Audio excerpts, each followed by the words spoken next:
Hello and welcome back to the Shanghai Grand Prix. I will change the name in a second. I left it on Bahrain. I forgot about that. I didn't think to change it. So I will, while the tab loads so I can change the stream info, we'll head on in.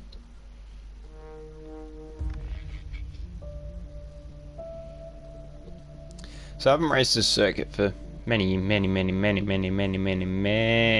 years, so I don't know how I'm gonna go. I'm probably gonna go very terrible.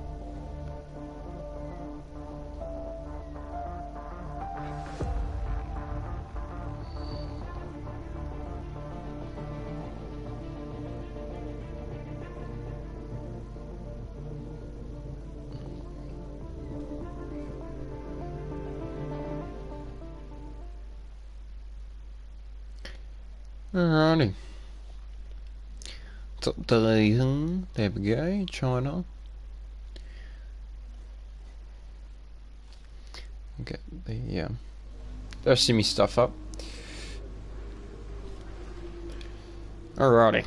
So messages. There's nothing fantastic coming through. Conditions should be great. Should be looking for a very good race for today. Hopefully. Oh.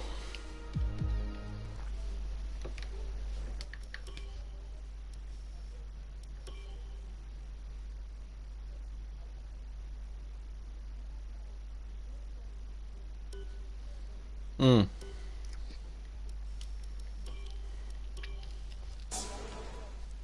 It's time to remind ourselves of our top three, who are...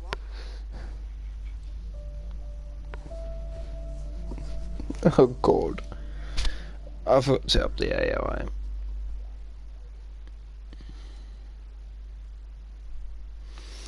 That's going to be annoying. Let's see if I can try and fix that.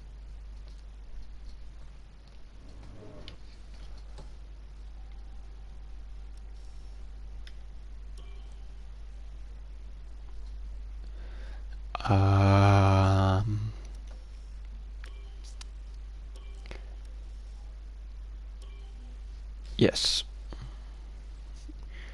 Go back.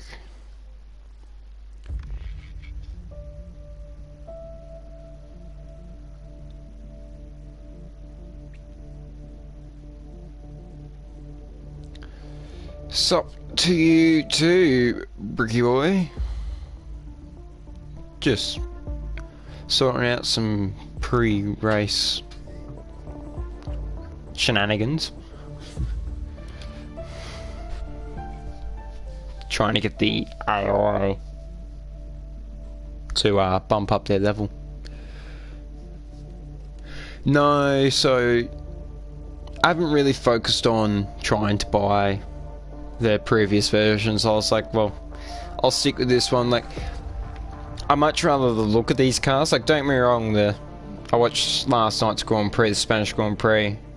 Like, I've got no problem with the way that the car looks. I'm just quite happy to sit with the 2021 version.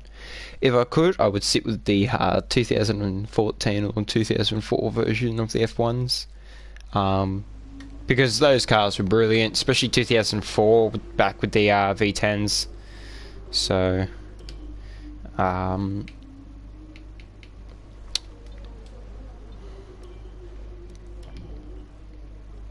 here we go. Well, up it to probably 77, just for now. If I've got any problems, I'll down it, but I shouldn't.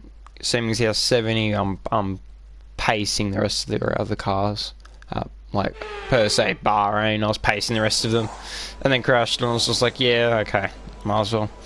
So not a great start, but we will get the car set up now. So at this current point, it wants a 5 to the 9 transmission. Jesus, this tablet is always slower than me. It's a 7055.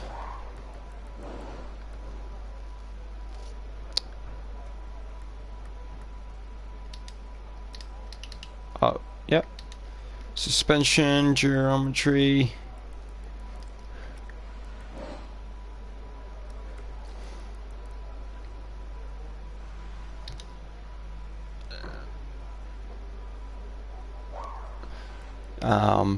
Just hold on a second. I'll read the comments in a second. I'm just doing the quick setup. It won't take me too long. It usually doesn't. It's usually 2 seconds. I feel like brake pressure is going to be quite high just due to the hard braking zones. Yeah, so it is a full and 56. And I reckon tyre pressures will be more low. Just due to how some of these turns are, I think they'll do. No, they want that. Alright, save and load. So the wheel I use is the Logitech. I think it's the G29. I can't remember. There was 2 models. It's the better version of the 2 G ones. I never remember what steering wheel it is. If you give me 2 seconds, I'll actually find out for you. I'm pretty sure it is the G29. Nope, nope, it's not.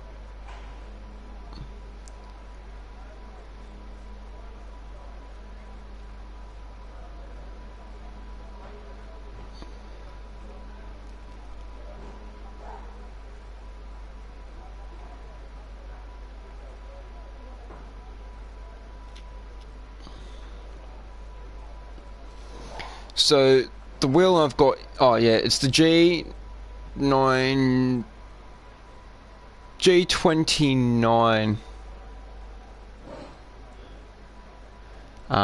So that's the one I've got. Yeah, the G29. That's the steering wheel I've got. That's the one I use. I also do have the shifter for when we want to do manual, but don't usually do manual too much unless I want to do a set of calls or the track is green right now, any other game. Take a few laps to get the tyres up to temperature. Try and feel your way around. We were with Haas last season. We're now with Red Bull. Bit of an upgrade.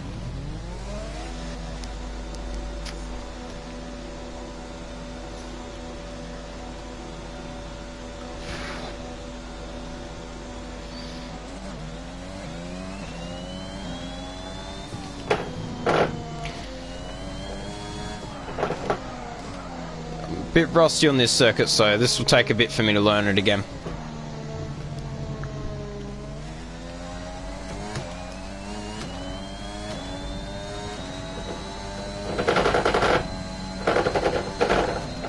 I forgot how bumpy this circuit was.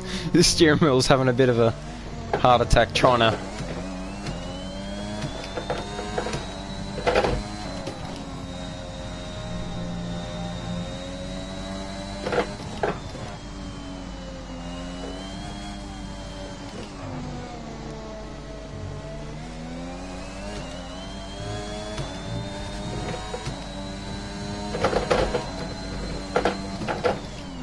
So, odd thing with this track that most other tracks don't is the DRS on this straight here starts really late. So most DRSs would start round about now, but this DRS zone doesn't start till you're at like 8th gear already, especially coming out of that corner.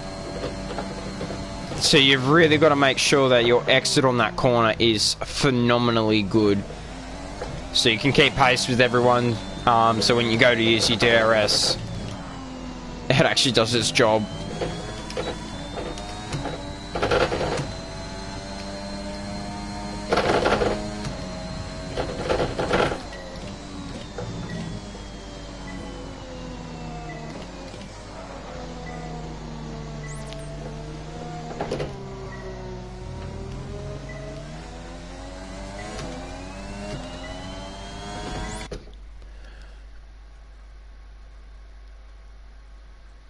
Yes, I do agree with that one as well. It would be too OP and it would be massive for the overtaking. So I do see why they did make it short. It just feels weird, like you're activating DRS halfway down a straight, so it's one of those things you got to keep in mind, because you look at like other tracks like Monza, that DRS starts straight after the Parabolica, so, and that's for the main straight, so yeah, it would be overpowered though, so, I mean, especially for the top cars.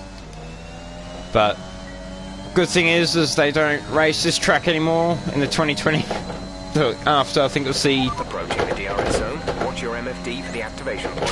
2022 season. I think they cancelled China. I didn't watch much of last year's season. I've only started watching this year's season and watched Monaco, and that was painful to watch. Oh, lock up. I don't like the lockups. But I mean, makes you have to think a little bit earlier where you have to start braking.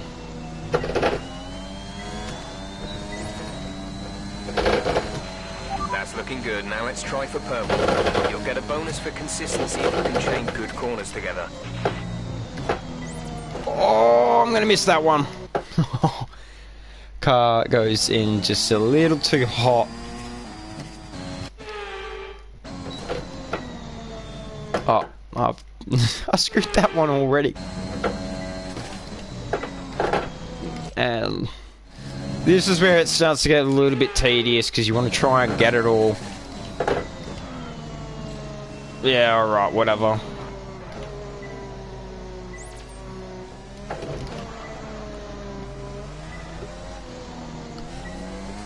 Nah, I've completely already screwed it.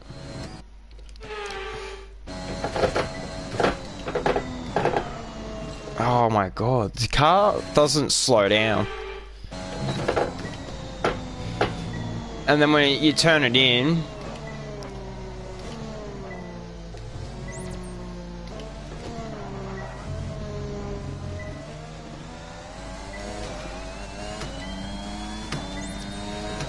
I don't know, we've got a lot of R&D upgrades to commit to this car.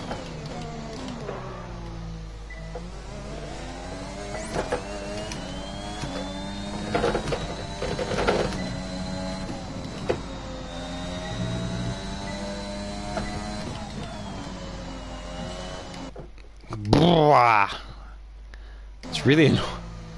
It's a hit or miss with some of these. Like, sometimes you get purple, sometimes you get green.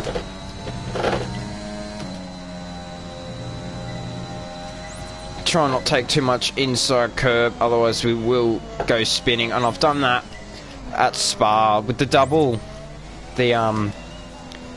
corner midway through the track. You hit take too much inside curb,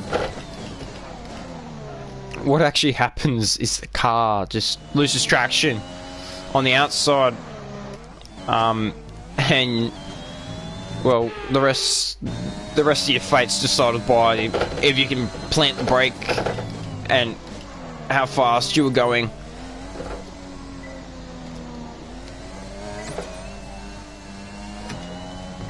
I don't understand. That's one big corner.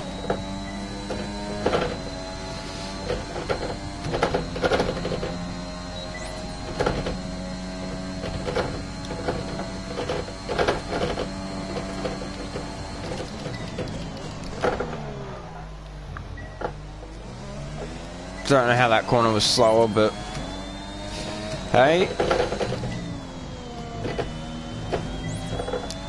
taking a lot of outside curb there. That's fantastic. You obviously have a really good understanding of this circuit. Did that one finally.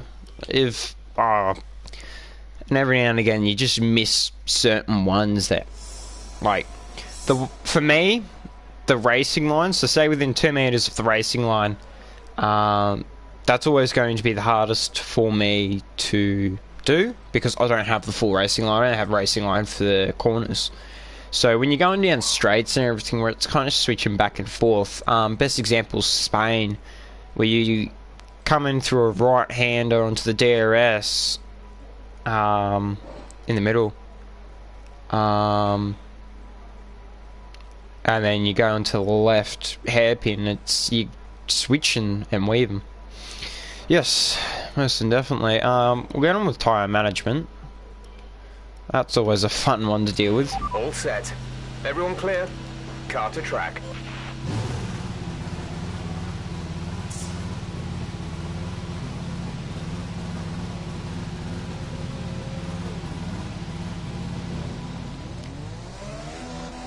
This should be interesting to see what the Grand Prix looks like.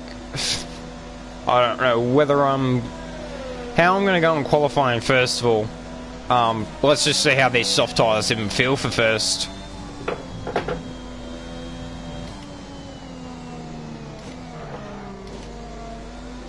So we have had team changes. We do have Perez in, I think it's Alpine now.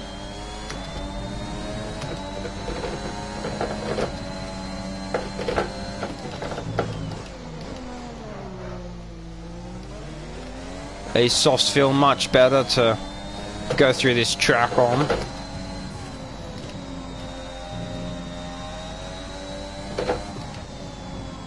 Almost feel like I'm at Saudi Arabia with their corners, how they just all link together and it's all really fast, continuous weaving corners.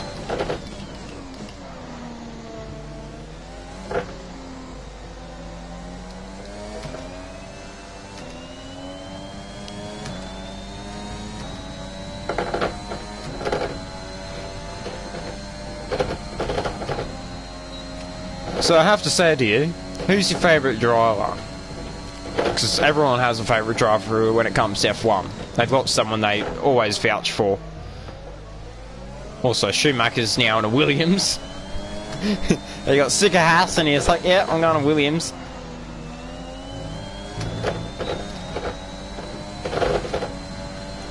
Because personally, my favourite, and I know it's controversial, but everyone just has their own opinion. My favourite driver at the current moment is Max Verstappen.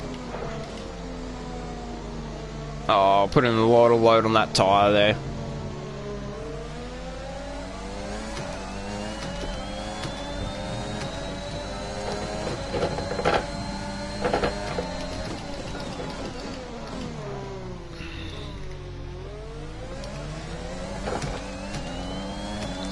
Get a nice, no rushed overtake there on Schumacher. I'm kind of sad he did leave this the 2023 season. You know, I mean, I think he had potential. He really did. It's just sad to see him leave.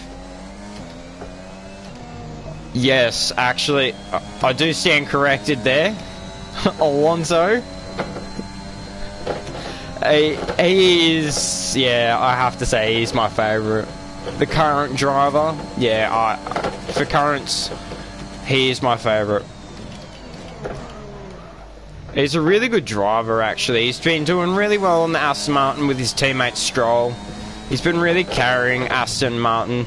I mean, last night's race, Stroll's in front, and I mean, Alonso was just sneaking up behind him, and job well done. We got some excellent data with that. All of that. Look, I keep pressing the wrong buttons. So come on back to the garage, and I can talk you through the numbers. I mean, it's sad to see that like Alonso, Vettel and Raikkonen left. You know, loved having them on the track. You know, Raikkonen was always fun to listen to over the team radio. So, and when you're ready, number one, Daniel Ricciardo. Because personally, I'm Australian.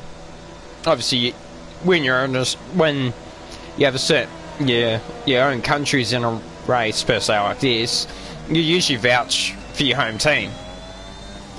So for me, I was always vouching for Daniel Ricciardo secretly. But I mean, Piastri last night, Piastri was doing fantastic. But yes, Alonso over Verstappen any day. I reckon. Yeah, Verstappen's got a lot of young talent. He's a very good driver. Sometimes he can be very aggressive on the track, and last night he got about 3 warnings for exceeding track limits. Thankfully he didn't get a penalty, but he was like 20 seconds ahead of Hamilton, so. But Alonso is a lot more skilled. I have to say, he's very well on the track.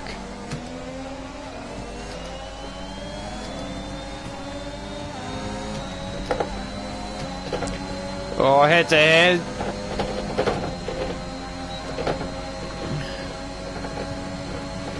So this practice program is the race strategy. So, gotta do a certain time of, so I've got to do 3 laps minimum, and I've got to reach a certain delta time. So I've got to be above the target lap time of 1:34. I mean, not above, below. So I've got to get the lap time lower than that. And I've just got to, race as per se like I would race normally. Which I'm not going to do because, well, there's no need to. But the more accurate you race, the better your strategy for the race becomes. And you always want a better strategy for the race. You never want a crappy strategy, because that's what screws you over. If you're always coming into the pits to change tyres all the time, because the strategy's all screwed up, then obviously you're not going to win. But if you get your strategy right, the computer can actually figure out, well, he's really aggressive on softs, so this is what he'd be on mediums or hards. And, like, let's do hards for this amount of time. It also depends on what you do in qualifying and where you place, to what strategy you get as well. So there's usually just 2 different types. The further back you start, the longer, the less aggressive the tyres are. So if you're on the back of the grid, you usually start on like mediums or hards, whereas if you're on the front, you start 9 times out of 10 on the softs and mediums. Great lap. You've nailed what we asked for. Keep it up. So this one, we've got the racing one.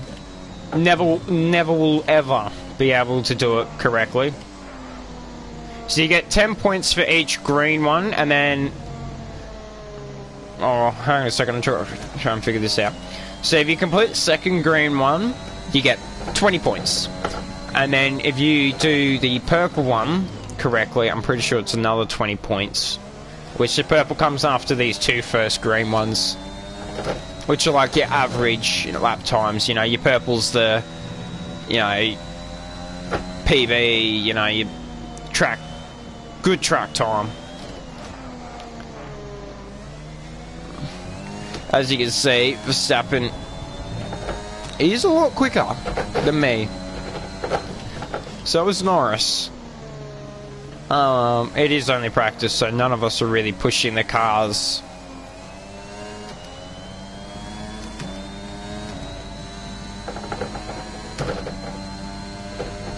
So I might have to use ARS until I get up to the DRS, and then that way it allows me to have that little bit of boost, so I can, it's almost like using DRS for the entire strip. But I mean, as you were saying earlier, like, it's too overpowered.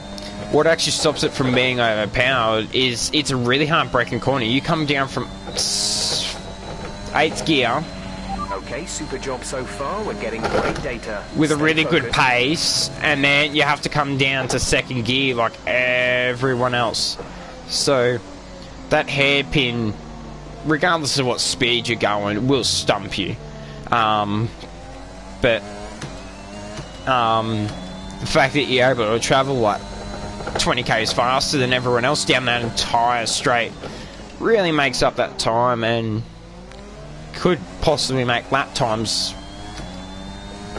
like, you know, shorter. It's also hard to imagine, like, I could never go to an F1 race because I'd see the same car every 1.5 minutes. Like, it's just nuts how quickly these cars can get around a track.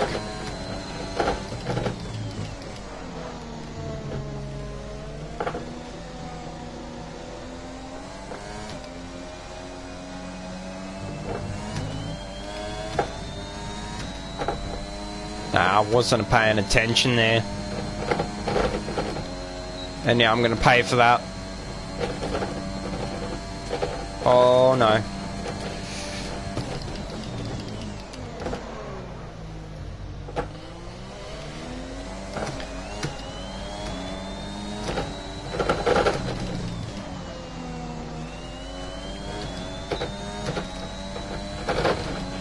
Great lap. You've nailed what we asked for. Keep it up. So, Bricky Boy, I have to say, I have to get your opinion. What is your opinion on the ERS system? Whether or not it's like good or not? Because everyone has their opinion. Like, some people think it's, you know, cheating in some ways, and then other people think it's more towards what F1 actually are. So we will retire just so we can kind of speed things up, because I don't want to be sitting here for an hour. Could probably go around the track and just get some extra time in. So let's review our top three. Bottas, Verstappen and Lewis Hamilton. Sadly, it's time to say goodbye. It's not too bad. I'm not going to lie, that is actually not that bad with everyone sitting up that far. I'm only 0.6 of a second behind, what was it, Bottas on the top? So that's not too bad.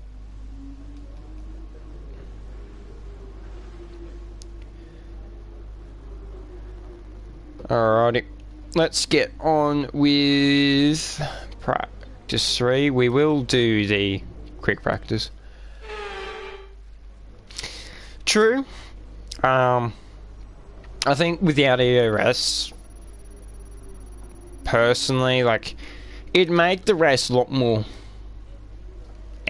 well, not really entertaining, because it can be taken two ways. Because you look at tracks with, like, you know, really tight corners into really big straights, you know, you need that ERS to get you off that corner quicker. Because sometimes the DRS doesn't always justify, and it can sometimes, like the DRS, yeah, it's great and all, but the ERS is, the DRS is also dependent on your team's aerodynamics. Like, if your team's aerodynamics is fantastic, then, well, you know, you can blast through. Verstappen actually pulling his weight for once. Actually have a teammate to do it. But I mean, ERS on smaller tracks, like, I gotta think of a track. Suzuka, not really. Suzuka is really good for its curves, and that's where you need an ERS. It's more, ERS is great, kind of that spurt of energy, quick acceleration. I think it's tracks like Spa mainly that you, like, ERS is kind of pointless, because you're relying more on the slipstream of cars. It's a slipstream train. I think that's the same with Monza and probably China as well. It's a slipstream train, and everyone groups up. So it's hard to break away from a slipstream train in tracks like this, like Spa and China and Monza. It's really hard. So let's say you're in the mid pack and you want to try and catch up to the front pack. Without ERS, it'd be impossible to do. So, in my personal opinion, it's a love-hate relationship. Just due to it, like, and then the heat, if you use it too much, it heats up, and then you lose more battery quicker, and it's a very balanced knife. Like you can't overuse it, but you can't underuse it, sort of thing. We'll speed up for just a second. We'll get everyone out and about. Yeah, 1 minute 32 on a soft. That's what the best is looking like from Lewis Hamilton. Why not? Let's get out there. Checks complete. All personnel be aware we have a car leaving. So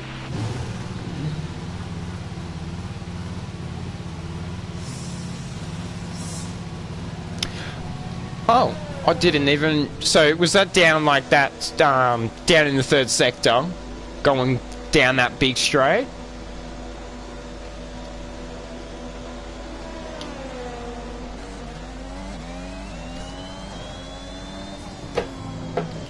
Because I didn't even notice that. That might be a little bit helpful when we come into the race. I don't really want to overdo it in the race, but might be great.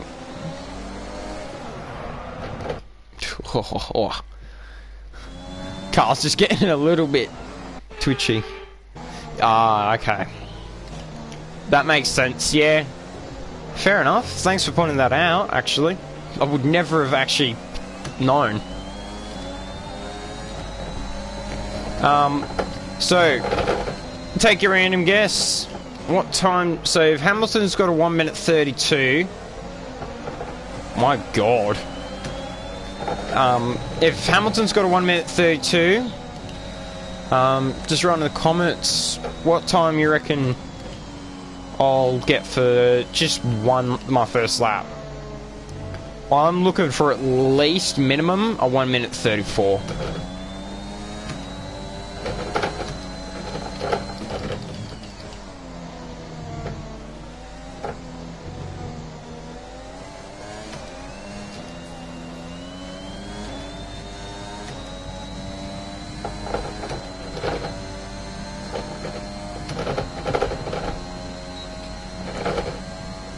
It's also about when you time your DRS as well, so you've got to get it as soon as it pops up. Just to get that full effect for the entirety of the race. I mean, for the entirety of that straight, or the DRS zone.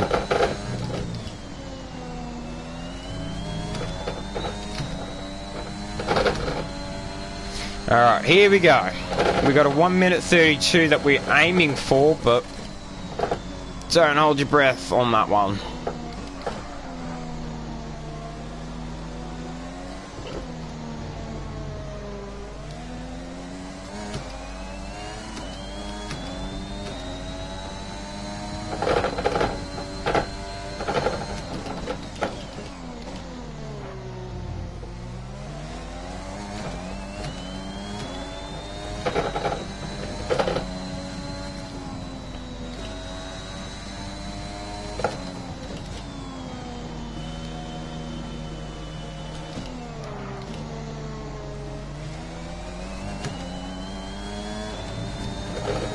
Just staying in there, that was a bit skeptical.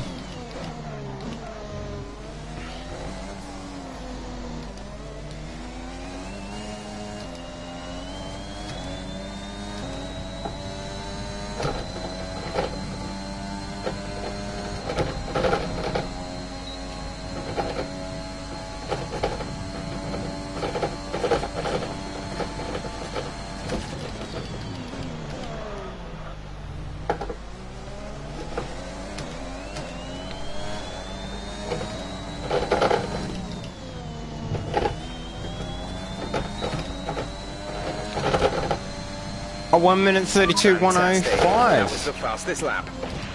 I won't lie, that was actually a pretty good lap. Coming into, I think it was the final corner, I went overly too aggressive on it, and could almost pretty much be counted as corner cutting. Jesus. Well, fast forward the rest of the session, I don't think that's going to really be... I don't feel like I'm under threat from anyone, to be honest. Most likely Lewis Hamilton and Bottas, they've been seeming strong.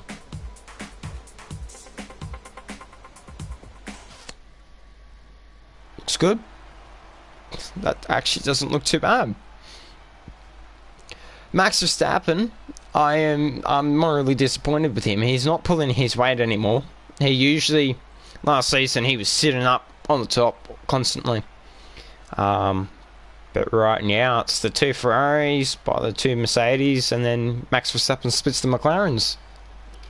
So, this will be interesting when we get over onto the race. So, if no one fully knows,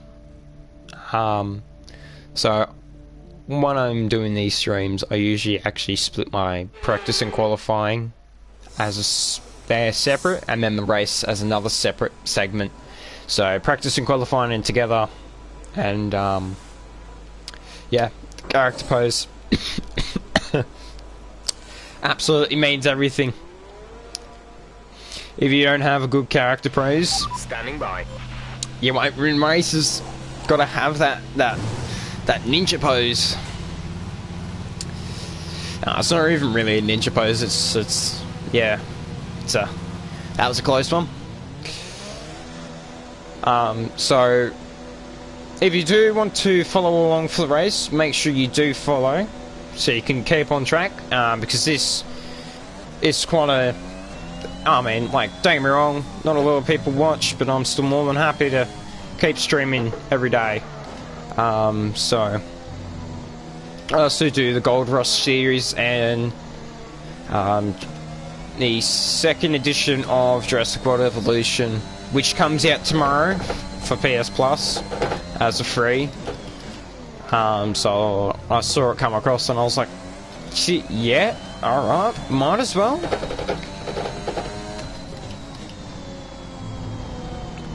Oh, I got distracted. I can't read text messages while I'm driving. I should never do that.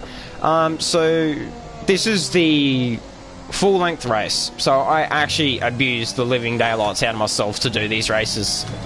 It's the full 100% race. It's like quality is 100%, and same with the practice. I mean, with the more laps that you have, it makes it harder to, it makes it more realistic, makes the strategies more ideal. I've always hated doing the standard where you're only doing like maybe 13 or 20 laps. I like doing, like, last night we had the Bahrain race, and that's about 70 odd laps. And usually the race stream only lasts for about 2 hours. You know, it's the normal for an F1 race, takes a certain amount of time and then it's done. So it is nice to sit back and watch. I do end up experiencing quite a few things. Usually find, like, last season we were racing up Portugal. Leclerc's come up behind me to overtake me while I was in the Haas. I swerved to defend.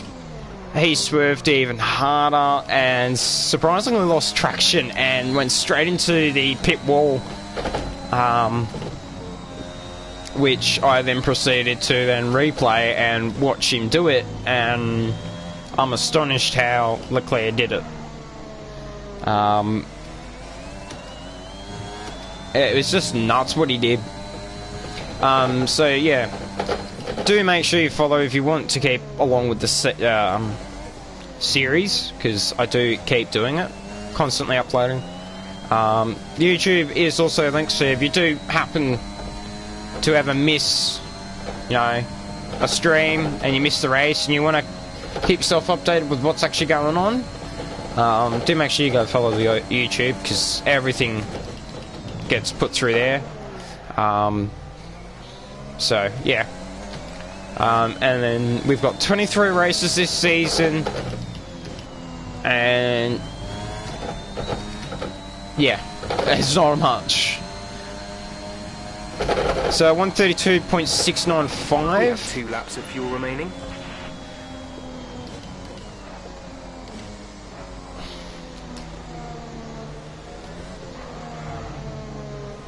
So basically what Leclerc did when he was coming behind me was he basically was coming up behind and then just like did that, and his car just went straight to the right. Oh, speak of the devil.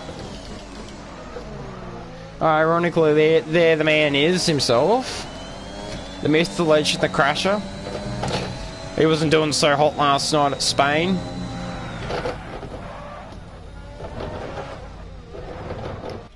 Oh, I gotta flashback that so I don't destroy my tyres, because I need them.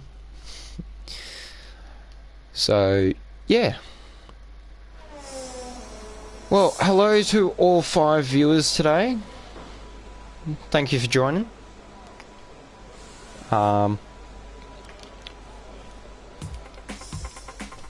We are currently at China, doing the Chinese Grand Prix. It's magically apparently about to start raining soon, so Q3 is definitely going to be raining, and I don't particularly want to do that one, so watch everyone go over. I've dropped down to, by the looks of it, something low. I've dropped down to 6. I can't complain there, that's not actually that bad. I mean, only 1 lap. So...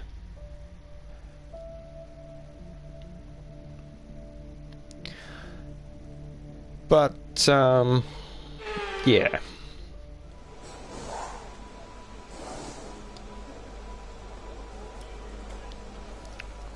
So it's going to start raining soon, so I reckon... All personnel be aware. Car leaving. Our best bet is to get out onto the track now. Hit the track. Smash it. Get best luck we can possibly get. And then come back in, because by the time everyone's out there doing laps, the weather's come through, the track's colder, tyres are harder to keep warm, and then the inevitable wet weather that comes along with it. So we get out now while the track's nice and warm, tyres can stay warm, and the track's dry. You know, it's our best bet at actually getting a really good time around this track.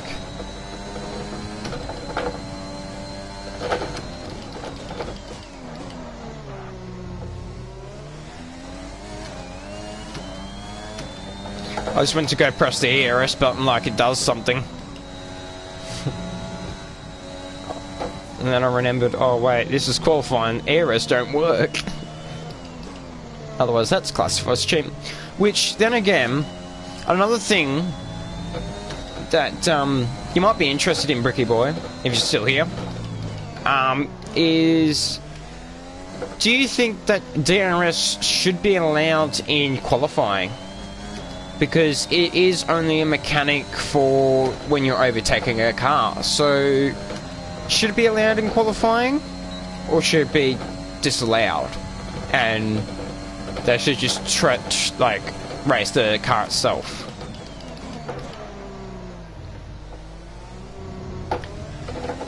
That's fantastic you're still here. I'm glad you're still here. But yeah, do you reckon that DRS should be allowed in qualifying?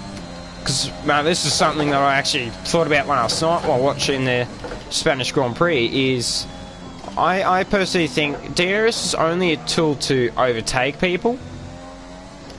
Someone's come off, lovely. So personally, I think it should be purposely built for only overtaking you, and you're not allowed to use it in qualifying. Because it ruins the point.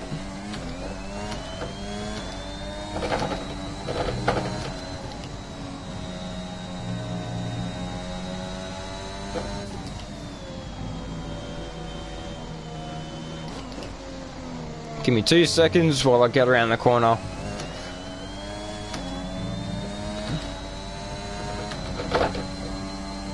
Yeah, so in the game it is locked, and yeah, in quality in real life, yeah, I'm pretty sure they are allowed to use it.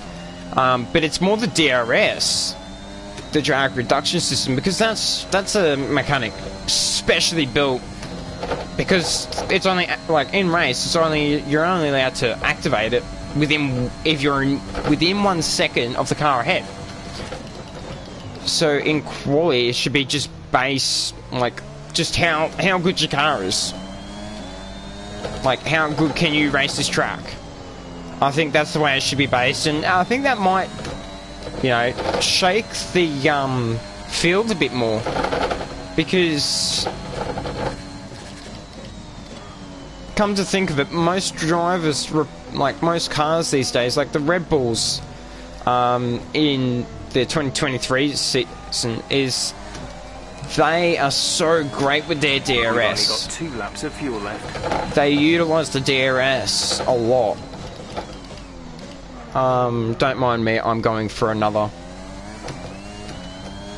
lap. Trying to see if I can beat it. And so I personally think it should be based on your car.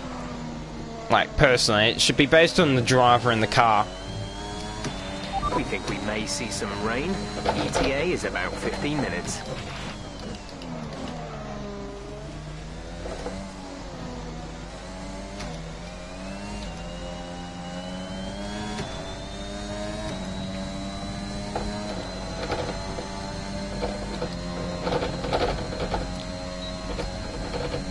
And yeah, Red Bull might not be starting in most races in first, and that's what I said. It shuffles the field, and I think it might make the races a lot more entertaining, because you never know. Without DRS, Haas might be the best car on the grid, but with DRS, Red Bull the best. So I think personally, and we've just come behind Hamilton, I think I'm going to leave it there. I'm happy with P2. With, like, I mean, if Red Bull are starting back in the grid and further back, I can't see any problems with that. I mean, I think that's a fantastic idea. I'm going to drop so far, am I not? Oh, 4th, that looked bad. And with qualifying complete, sure, let's review our top 3 today. Hamilton, Sainz, and Valtteri Bottas. Goodbye for now then, but we're really just getting started. Make sure to join us again for Lights Out tomorrow. So we were 0.258 behind Hamilton. Our teammates just in front. Ricciardo's not too far behind me either. And Lando Norris, per typical, down the bottom. Surprised he made it to Q3. So yeah, I think DRS shouldn't be allowed in quali, because you never know. Like, you might have, oh, I forgot he was my rival. Ugly thing. I'm joking, Hamilton. Don't particularly like Hamilton. I think he's a bit cocky of himself some days. I think that's with some drivers as well. Like Verstappen, I know personally he's quite cocky with himself a lot of the time. So is Hamilton. And yes, I'm pretty sure. I think that's, if I can remember how the grid goes, I'm pretty sure. Don't get me wrong, like, there was a couple of races last season where me and Daniel were pretty much neck and neck, sitting next to each other for the entire race. It's alright. French Grand Prix, Gasly was basically getting a bit defensive of his turf, and coming off the straight off the grid into the turn 1, he's railroaded into the side of me and hit me, and I'm just like, oh, lovely. And then the commentators come to me later in that race and like, at the end of the race, and like, so give us your thoughts on like Chinese Grand Prix then is the collisions. And I was like, claim his final Formula 1 victory. Gasly hit me, I'm pretty sure. As well as Red Bull's first with Sebastian Vettel in 2009. There's no doubt we've got plenty more drama to come here in Shanghai. We start a lap here at Shanghai with the long, difficult right-handers of turns 1 and 2, the first of 16 corners that make up this 3.3-mile circuit. The incredibly long back straight provides the best passing opportunity of the lap. Oh, with I forgot there was a little dip there. Before the On the big straight. That's Anthony always Davidson, interesting thanks for joining me when you once actually again see for the Grand Prix. We should talk about topography Williams. of We've had a the significant regulation change for no. this season, but from what I can gather at this early stage, it seems they've had some trouble adapting their car. There are a few downcast looks within the team this weekend. I think they've been hit fairly hard by the new regs, but this is only the first step down a long road of development. And even if they don't maximise their points today, I like how Hamilton's standing out of his car, but I'm just like, yeah, no, I'm just gonna sit in my car. Before we begin, let's take a quick look at the grid lineup for today's race. An immense lap from Lewis Hamilton yesterday. Yes, puts him on pole position, concernedly, and yes. Valtteri Bottas will line up alongside. Moving on to the Basically rest of the saying that grid, I hit him, we and I have was like, Verstappen, check it again. Pace, Daniel Ricciardo, and Leclerc, Perez, Gasly, So we've been moved up. Norris, and Yuki Tsunoda. There's a grid penalty. Ocon, Sainz, I think it's Sebastian Sainz. Vettel, and Giovinazzi, Russell, Stroll, Mick Schumacher, and Nicholas Latifi, Joe, and Christian Lundgaard. So it looks like That's it then. Sainz has Time a to go grid racing penalty. as we head to trackside So I for think that's today's race. I'm pretty sure that's exactly why we're starting P3 now, P4, Okay, here we go.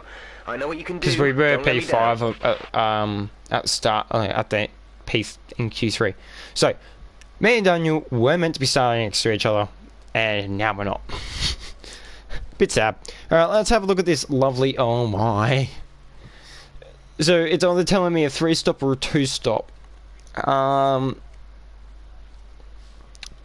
god, I have to use my brain power for this one. So usually, typical, you bring your laps down, bring it in fuel. Yeah, you need like one extra lap with fuel. You put too much in there, the car becomes too heavy. Lap times are terrible.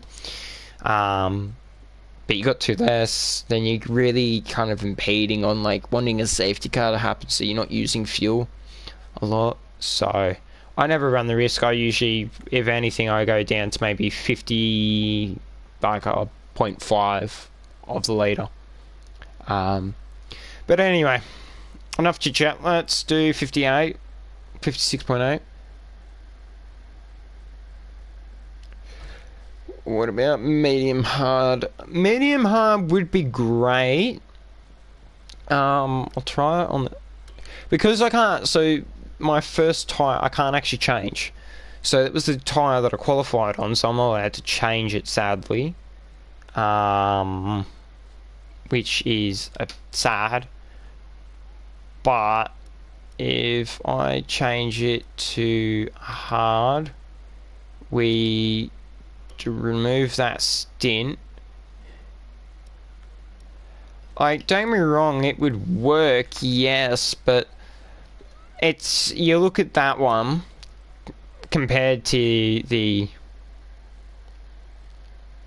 yes, it's the 2021 rules, which suck, to be honest. They are absolutely terrible. I don't like them. But as you can see, like, it would be great for the soft tyres, but then again, like, the problem is if I'm midway through a battle on lap 6, I don't really want to be screwing with my strategy too much, whereas, per se, with my default strategy here, so I can toggle it to the personalize, and that tells me, like, that's my strategy, so that's the, it's projected, that's personalized. So that's the data that they gathered from the practice qualifying practice. That's the data that they got, and they're going, okay, well, this is the best strategy, and this is what we expect.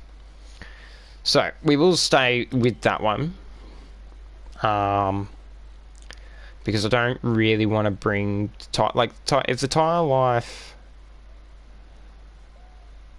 Yeah, it's an odd one,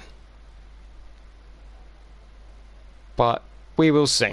So the time expected for this race is 1 hour and 27 minutes. At this point, that's the ideal time. But then you remember you got to add on, like, slower, race pace, and then maybe safety cars, and then pit stops, and yeah, it gets very complicated, but in the end. Alrighty. Off for the start of the race. Round 2. And away we go. Car struggling to get a bit of grip off the start. I'm backing out. I'm not getting involved.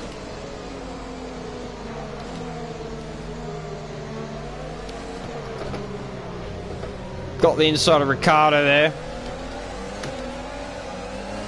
Finding it hard to get the grip of the Red Bull, so we're going to struggle for a bit.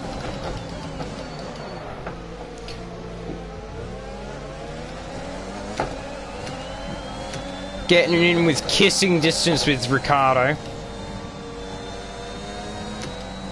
Struggling to find grip as the car feels a lot heavier, as it should do with the full tank.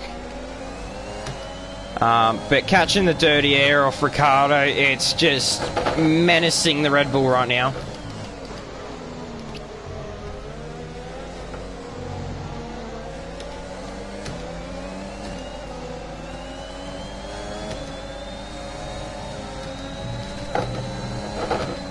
Trying to catch the slipstream.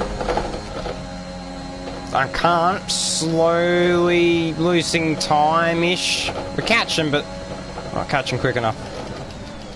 Dive bomb, the dive bomb king.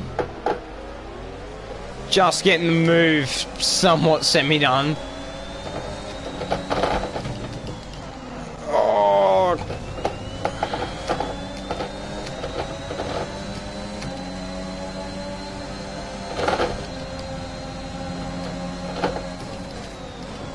Oh, Ricciardo getting right on the inside there.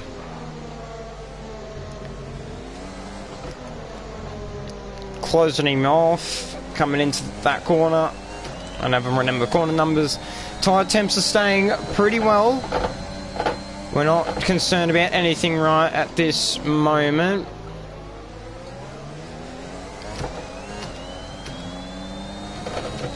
But we do want to try and catch this head of the group.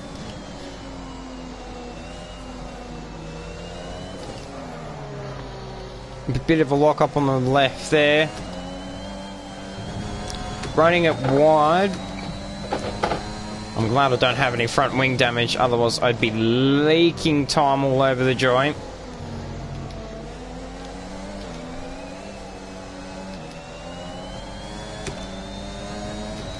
Now, we're going to see the fastest lap probably change quite a few times at this moment, until we can get this DRS activated. Once we get this DRS into play, definitely be able to catch Hamilton.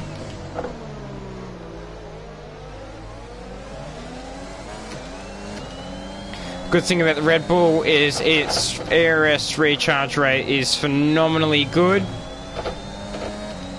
Valtteri Bottas thinks he's fast. Great work. That's a new fastest lap of the race. Now we have a little bit of clean air at the moment. We're not being hunted by Ricciardo anymore. He's now a bit more in trouble from Perez. Oh, spinning. Don't know what's going on. I'm getting too edgy on the accelerator.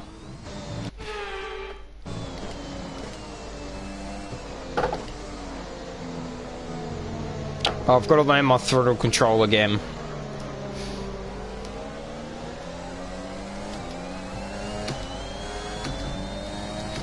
Alright, let's stick with Hamilton.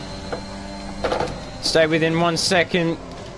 Simmons, how DRS is now on.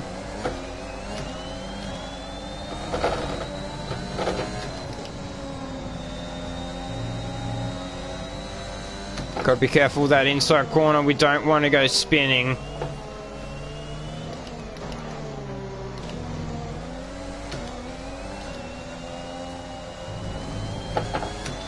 Losing some time there.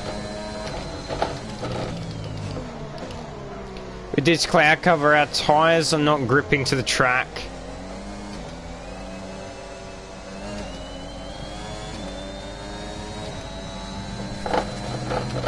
Absolutely throwing the car out of the corner. Hamilton's going to take off down the road now. No matter whether we've got the ARS to hold him, he'll take off. But we're sending our brakes into shock as they reach over 1,000 degrees.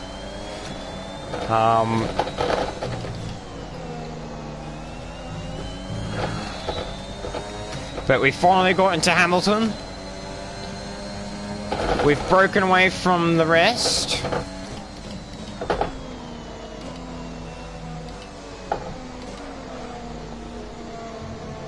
Verstappen just being tailgated by Hamilton.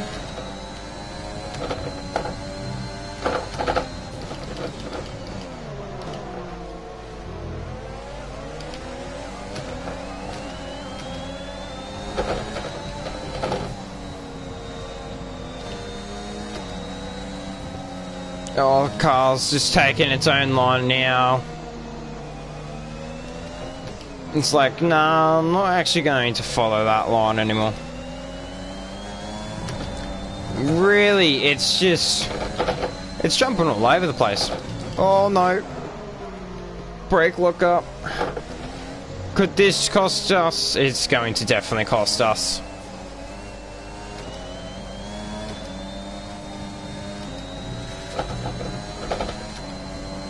Definitely cost us for this straight, but hold on. Oh, that's right. I was still within a second of him when I reached the DRS timing zone.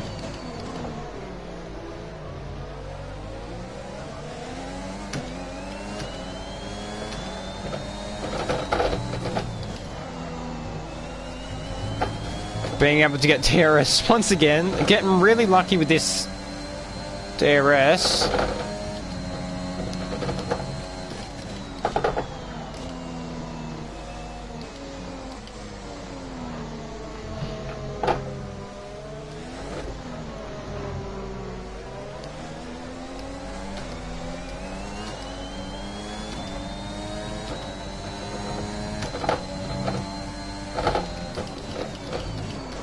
Behind Verstappen if we can,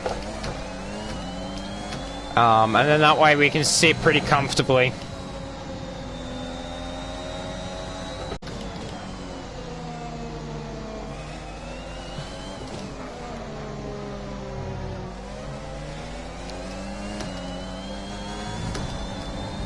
Tyres are actually really being punished right now.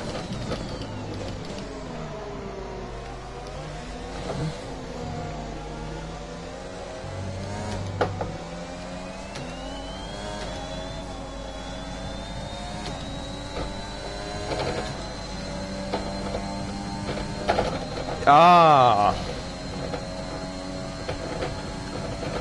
Yeah, actually. Good point. I'll see if I can try and hold off as much as I can.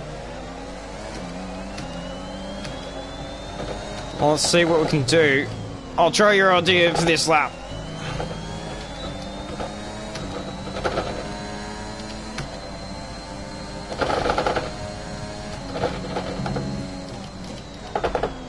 But we've also got to remember Hamilton's going to have Verstappen slipstream down that straight, so 6/10 might only equate to 3/10.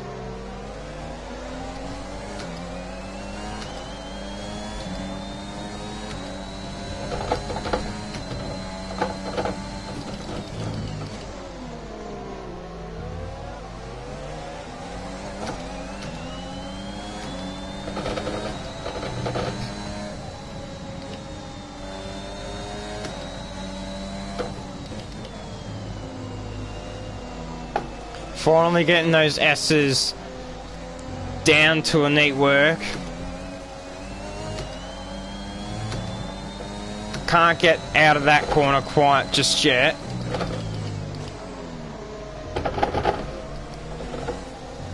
Taking the car for a bit of a spin on its suspension. Here we go. We're within a second, so we should have DRS. Everything's looking good. Let's see. Gaining. Whoa. You do have a point there. Point valid.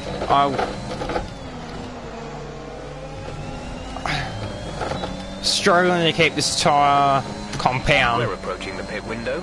Good. Mediums. But Ricky boy does have a point. Use that ERS along that straight and we should be able to get it.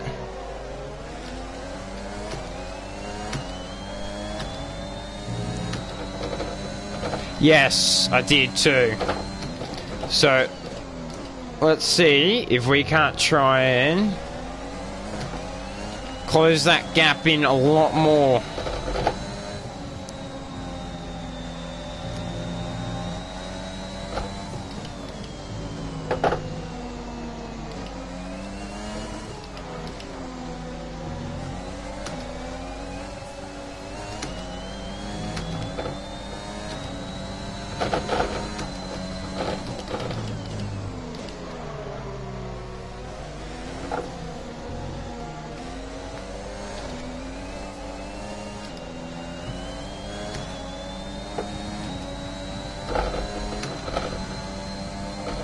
Here we go.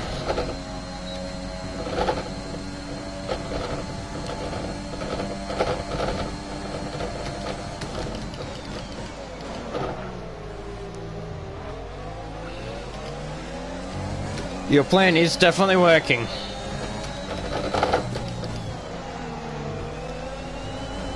And now we're within attacking distance of Hamilton.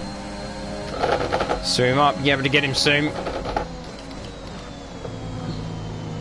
I'm gonna ride that inside curb a bit more.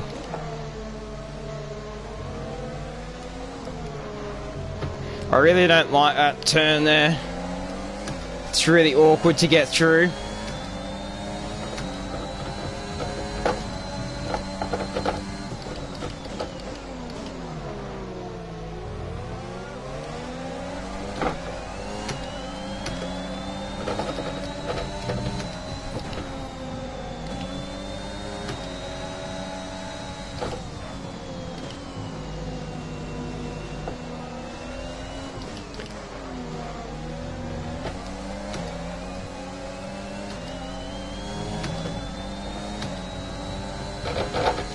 Yes, if he didn't have Verstappen's DRS, he would be easy prey.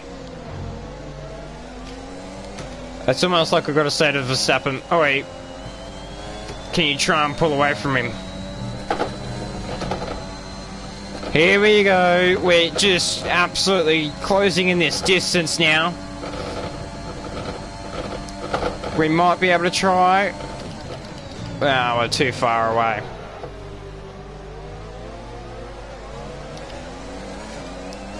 I don't want to do that too much as well. Oh, Verstappen going in, and it's... Well, we've got what we've wished for. Max is coming in for his stop. Now Hamilton We're boxing this lap. Give us the best in lap you can. is in the danger. And let's see if we can't try and overtake him before pits. Because we'll be coming in this lap. These tyres are gone. But because he doesn't have Verstappen slowing him down and slowing his pace, he could be a bit more harder to stick with through these corners. So I've got to work extra hard to try and keep with him.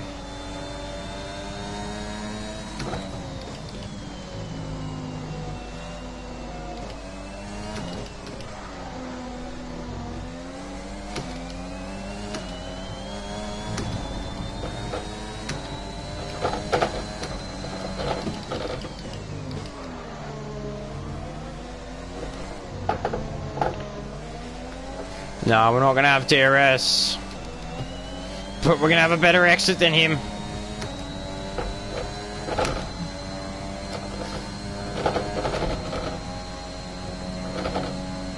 sadly, without that DRS, this Aeris just doesn't really give off the same effect.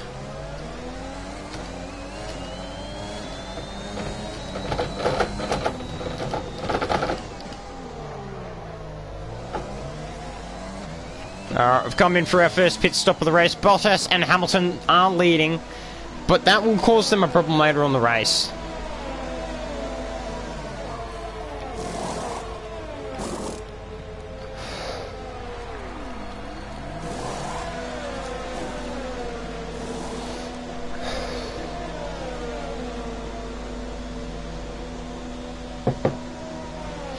Coming out just behind Verstappen. One more stop today. One stop left in our strategy.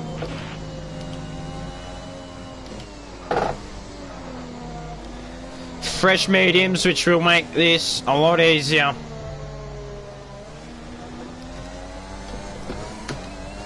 But I've got to also remember they are fresh, so they're going to be really hard to keep the grip for a couple of laps.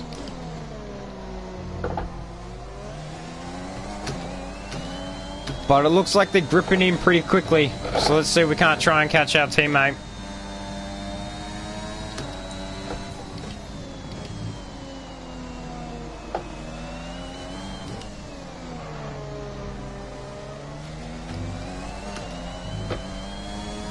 We can really see the grip effect there.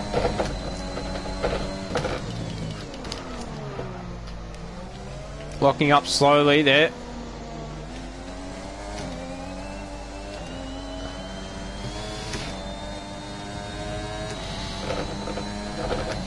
We're using all we've got out of this corner. Let's see if we can try and undercut Hamilton.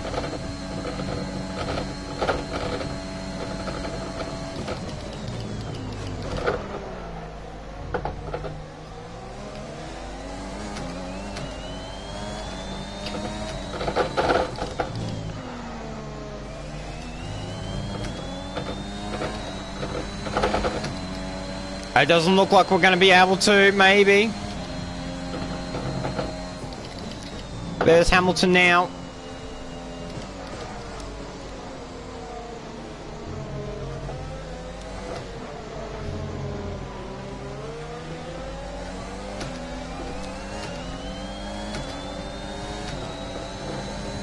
So Verstappen definitely flying past him there.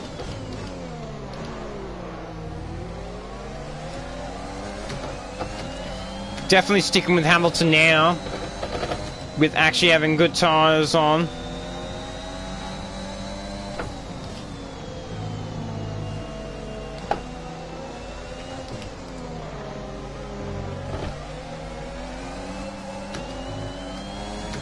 We're going to have a slipstream train in front of us going.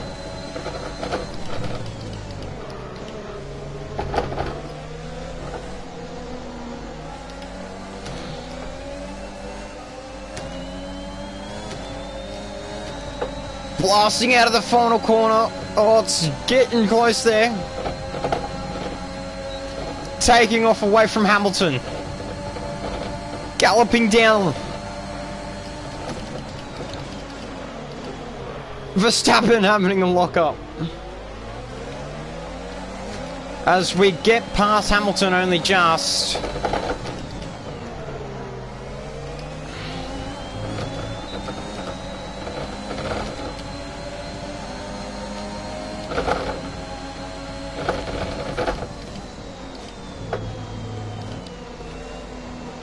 On the inside, oh, it's getting a bit touched there.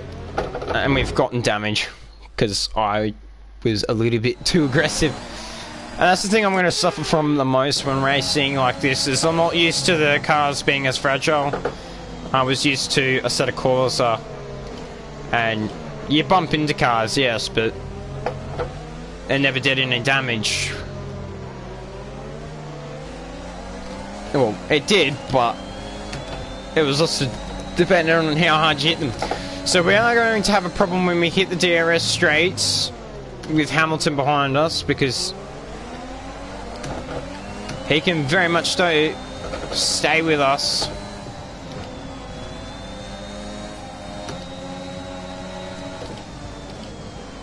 Latifi being very high up on the grid right now.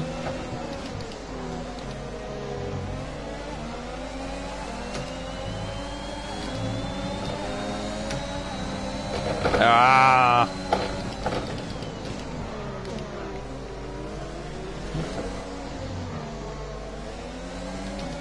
I think we've may just missed the DRS.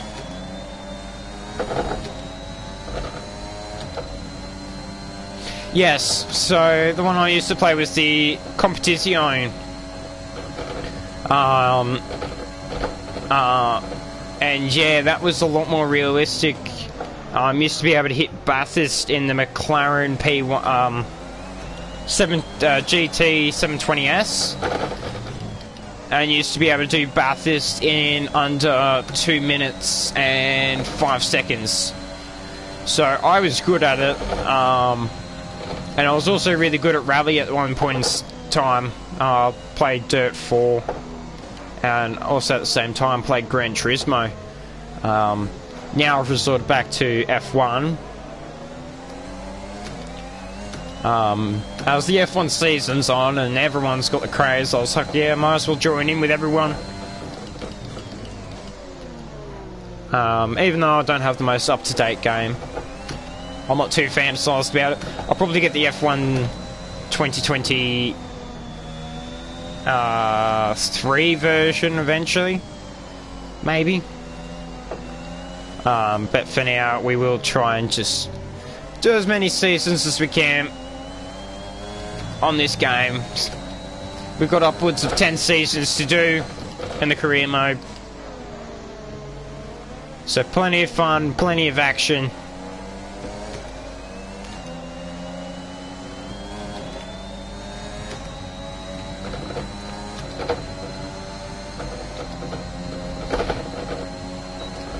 Yeah, so that was me as well. Verstappen letting me through, knowing I'm the quicker driver. He's going to push me to the outside there, forcing me to go wide. Like AC, I've got both versions. I've got just normal Assetto Corsa and the Competizione. That was the fastest lap of the race. Keep this up.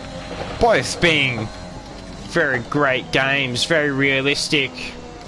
Mainly played the normal Assetto Corsa for drifting, and played the other one for more of time trials. Never really liked the racing mechanic.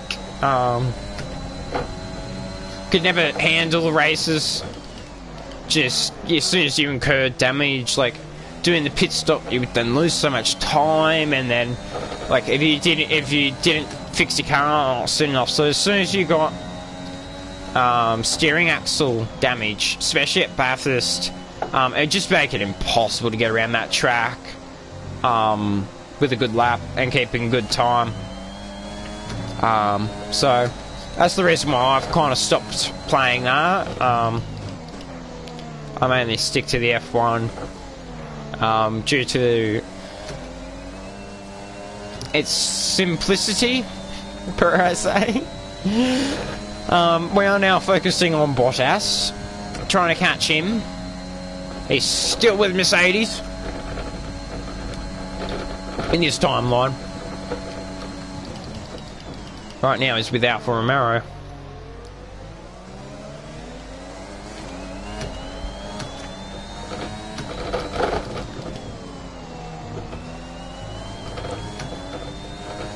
I do have a very strange feeling that there might be a safety car. Might. But, I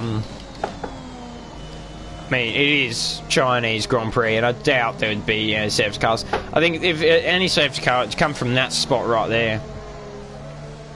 You know, two people trying to go as wide as they can on that corner. And, collecting each other.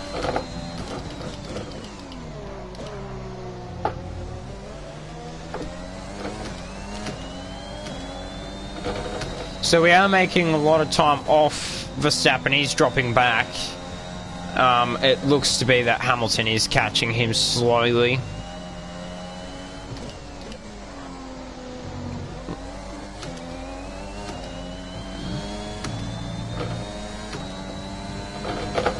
Just with that Mercedes car, it's just really hard to keep up with that pace.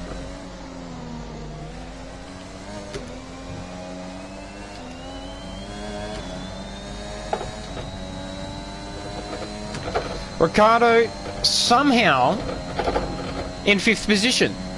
That man doesn't go away. Oh, a smiling terror. That's what I secretly call him. That man always have a smile on his face, no matter how bad the circumstances are. That man always seems to have a smile on his face, gleaming of joy. We are now almost within a second of Bottas.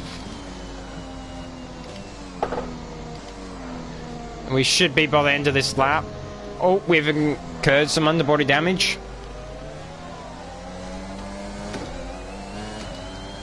That's number good. The underbody's taken a little damage. Watch out for it.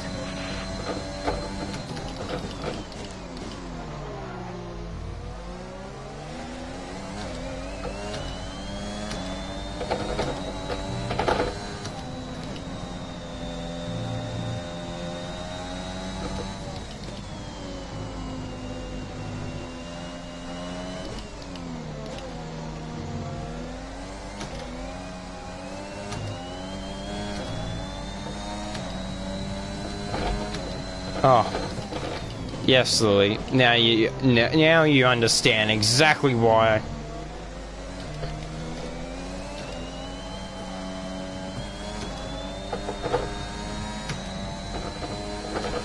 Alright, let's see if we can't try and make any more time on Bottas. We've got 40 more laps. We do have one more pit stop to go.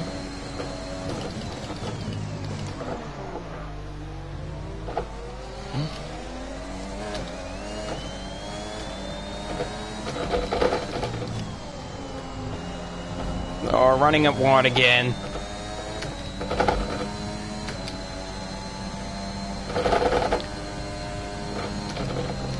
Hopefully we start lapping some cars soon, but that doesn't look like it's gonna happen anytime soon. Because of the way that this track's designed, everyone that sticks together in little groups.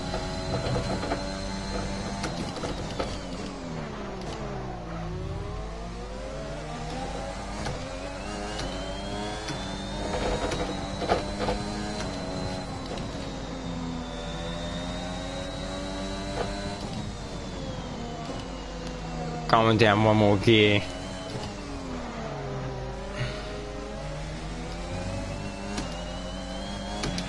We think the underbody's incurred some slight damage, but nothing too serious.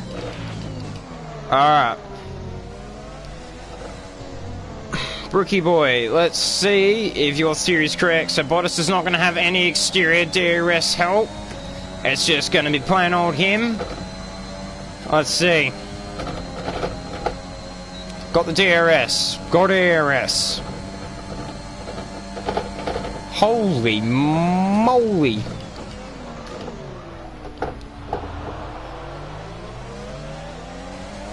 I now see what you mean. That was a lot of time gained. But I think we incurred front wing damage on the left. Maybe. We're leading our teammate by 4.4 seconds.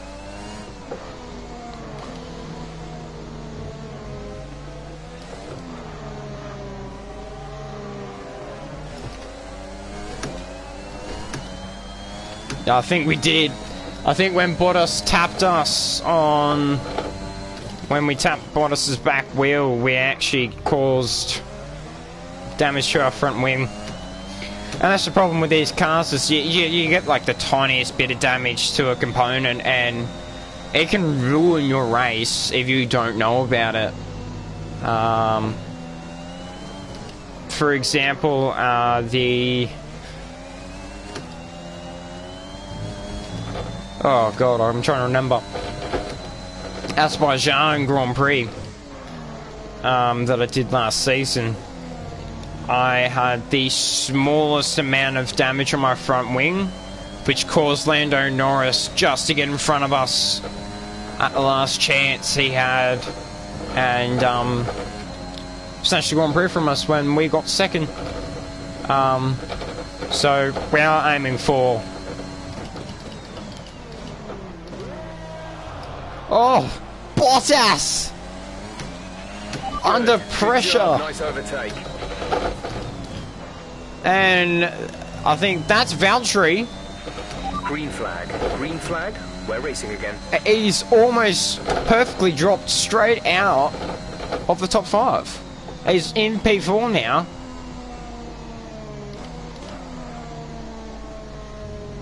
And no, it doesn't look like I have wing damage. Okay, some information on Bottas. They have some kind of mechanical problem.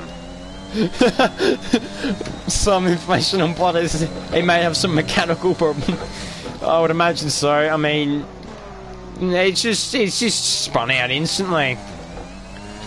So no, it doesn't look like I've got front wing damage. It just, like, the car feels heavier. And it's you've got to go slower through the corners, and that's usually how you pick up when you got front wing damage.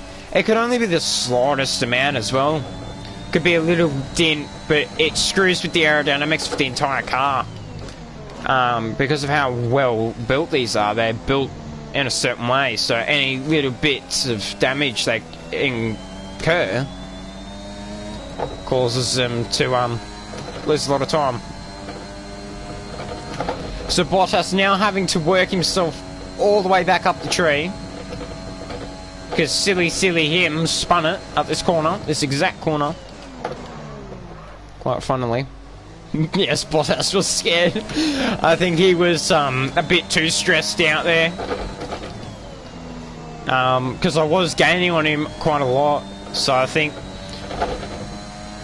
what's happened is he's just pressed gas pedal thinking, yep, I'm going to get out of here really quickly so I can try and make some time, and he spun it.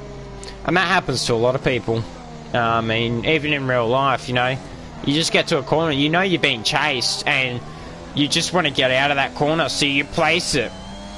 And if it's a little too early, the car doesn't respond like you want it to, and it actually then happens to actually spin.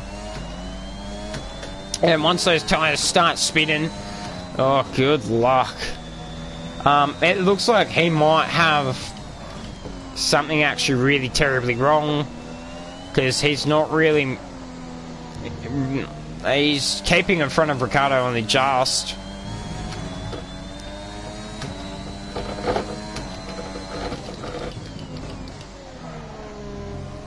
That was absolutely, terrifyingly hilarious.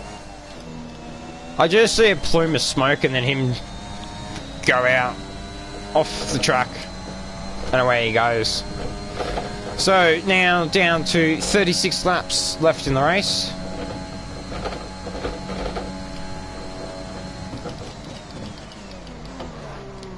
I remember Bottas from that corner. Always remember him as the man that spun it. I would hate to see this Grand Prix in the wet, because it would be almost undrivable with some of these conditions. So I do ask, like, what's the worst track to possibly race in the wet? And you can't say Monaco, because that's just naturally the worst track to drive anyway. Like, it's don't get me wrong, great track and all, but it's the worst one because it's just so hard. So apart from Monaco, what else is the worst track to drive while in the wet?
Yes, most indeed. This is the most boring part. Like, once you get up into the first place, and you just kind of like this is how Verstappen felt last night racing the Spanish Grand Prix. Like, he started pulling away and away and away.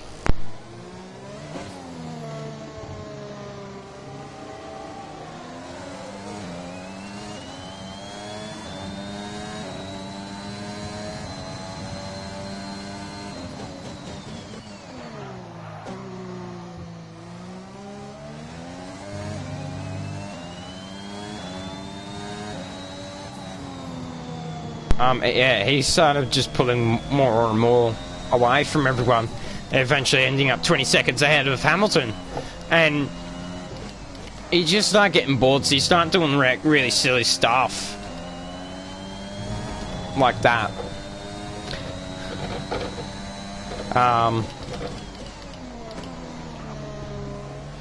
So yeah, I gotta say, like, it's boring, but has to be done. There's no fast forward button on this. All we can really do is just try and put some time between us and Hamilton. Not so much Verstappen. We're not too worried about Verstappen. But it looks like Bottas has been overtaken by Ricciardo. He's now under attack from, I'm assuming, Charles Leclerc, due to the grid position.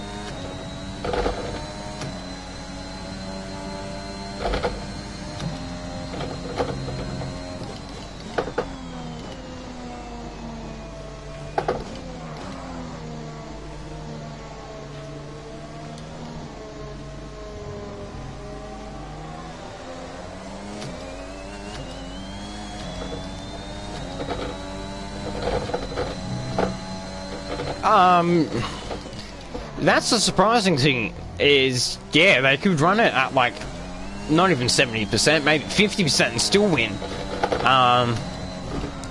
It's also their pit strategies. Their pit strategies are phenomenally good. Like, the reason why Verstappen won so well last night was he started on, I think it was, no, he started on the softs, did a couple of laps on them, ran over to the mediums, and literally used to the mediums to the point where they were not even usable anymore. Like, they had literally become they had literally become so smooth. Like, there was no grip left on those tyres to use. And that's how long you used them for, and then went straight back onto another pair of softs and did the rest of the 20 laps on them. And ended up actually winning the race by 20 seconds. Whereas Sergio Perez was trying to catch Russell. He was, I think, 8 seconds behind Russell when he came out of the pits on lap, I think it was behind is 1.6 seconds. 10 to almost 20 laps before the end of the race. Perez came out in the softs and had to chase down Russell and couldn't actually get him in time. He ended up being like 2.5 seconds behind Russell, and I was like, no, Perez, dude, come on. But Oscar Piastri last night doing really well. He hit the top 5 quite a lot of times, actually. Dropped down into 7th for a while, sat in 9th, 10th, and then eventually dropping down to P14.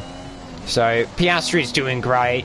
Lando Norris went, and if you watch TikTok, you'll see the meme come across.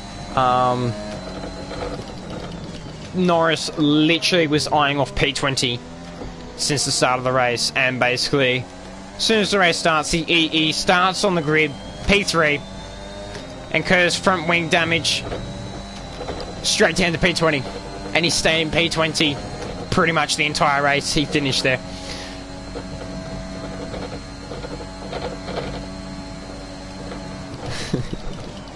Yes, Ferrari did. I will have to say that. Verstappen is catching me. I am sort of letting him. It's a team tactic, so what I'm doing is I'm allowing him to grab my DRS so that he can speed off away from Hamilton.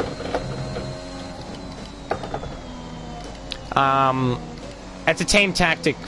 Something I learnt to do was you can let them come within a second, and then that way he's keeping pace with me. He's then got my DRS, especially on these big straights. He's got my DRS, which means both me and him can pull away from Hamilton, providing I get these corners correct and not slow him down. He can pull away from Hamilton then, and then he doesn't need to stress anymore because Hamilton's not going to catch him because Hamilton's too far behind. But right now that's not really working. So I'll try and give him my slipstream there. I'll let him... Well, that worked out fantastic now, didn't it, you frickin' Bob Ross mum? And who got the DRS? Me. Of course.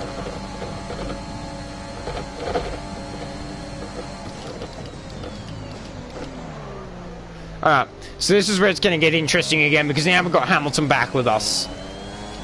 So, I've sort of made it interesting again, because now we've got 3 cars. They're both going to have DRS, track me up the road, which means positions between first, second and third are going to fluctuate over the rest of the race. But I will keep the pace. And I'll be the pace leader for now. Unless I choose to swap with Verstappen and start defending Verstappen and try and defend off Hamilton. Because I know I can run away from Hamilton. Verstappen can't. So it's almost like a game of like... play together or don't play together. And if you do, like... It's... trucing, but not really trucing, because it's not really cool, I suppose, trucing if you're on the same team. Yes.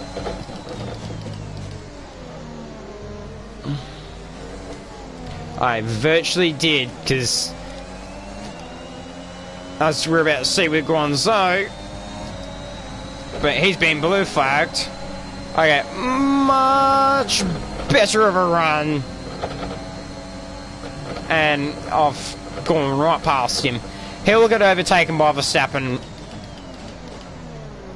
but not Hamilton. Hamilton has to wait a little bit longer to get his chance. That was a bit depressing for Hamilton. So we're all equally spread apart. We've got an opportunity to look after the car here. Yeah. I'm just going to take it a little bit easier. I don't want to stress these mediums a bit too much. So we'll kind of lay it off a bit. Because if I put too much pressure on these tyres, then I'm going to start struggling. No. But sadly with back markers, you never trust them. That's the ironic thing about those guys, is don't trust them. Because they never do what you want them to do. So, sometimes you can purposely wait to overtake the back marker until into the corner so the person behind you gets caught up behind them. And it's hilarious sometimes. Sometimes it actually causes the crash. Which then you feel guilty about doing.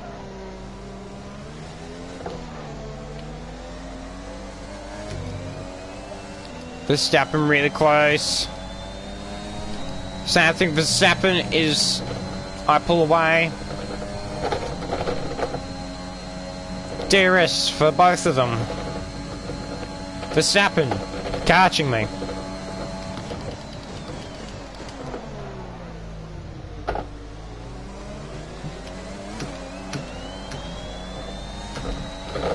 Hamilton catching the both of us. So Be aware we expect the grip levels to start falling away soon. I'm aware of that. I'm starting to hope that we can try and get some 1-2s for Red Bull. That would be fantastically great. Alright, Verstappen. You go past. I'll defend him off. I'll try and hold him up. So, what I'm going to do is purposely go a little bit slower through each corner. So then Verstappen really takes off and Hamilton is forced to sit behind me. The longer I can kind of hold Hamilton behind me, the better.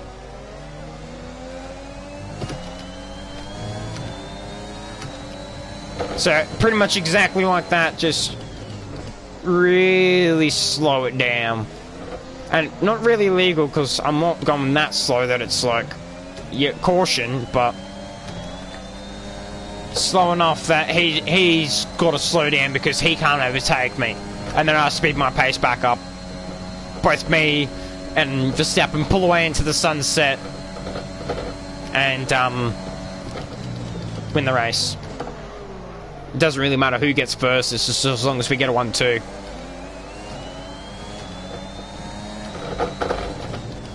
Almost like what you do on a restart. So I do need it, but I know that I can catch him because I outpace Verstappen. I know I do. I know I have, on these tyres, I have a better pace than Verstappen. So I can go so within maybe give me 10 laps and I'll catch him again. Even if he's 10 seconds ahead. I'm almost doing like what they do on a after a safety car, where like a couple corners before they go really, really slow, and then out of nowhere they just plan it and go for it and just belt the hell out of the car. And that's meant to give them a break from everyone else. So that's ideally what I'm trying to generate here.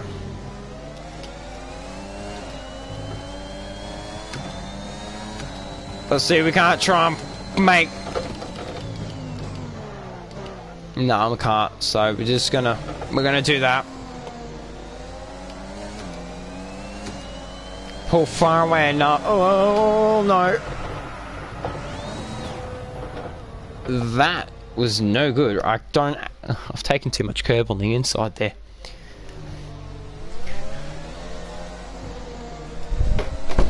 Ugh. Yeah, I've taken way too much. I was pretty much mostly over that curb. We'll go back from there because that's where I can fix it from.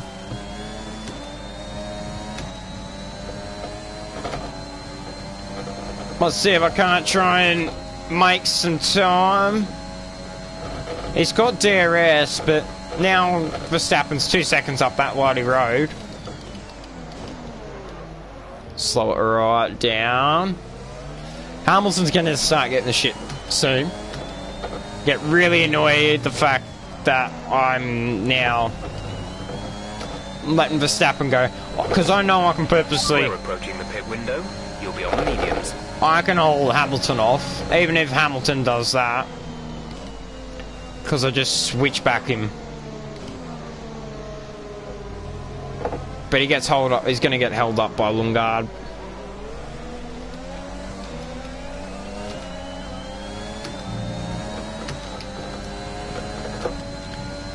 So I've got Hamilton in the palm of my hands.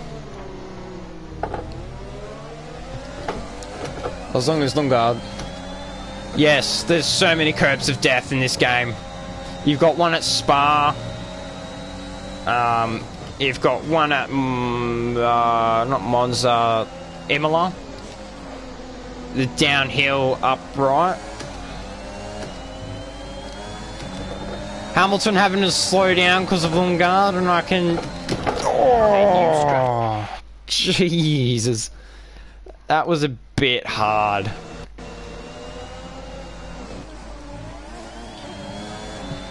Lundgaard slowed him down just a bit more than I was expecting.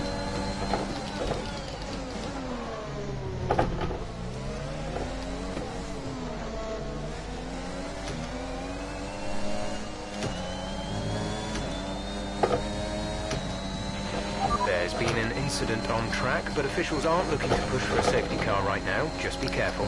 Alright, time to gallop away. Yeah, and go and catch up with Verstappen.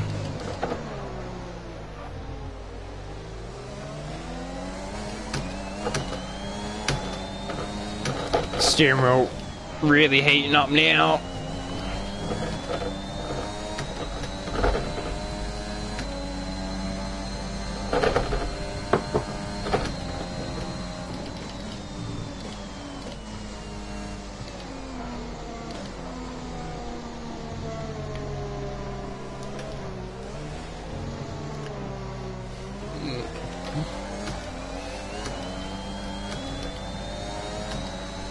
Yes, well, that's Hamilton though. Like, Hamilton's always had dangerous driving.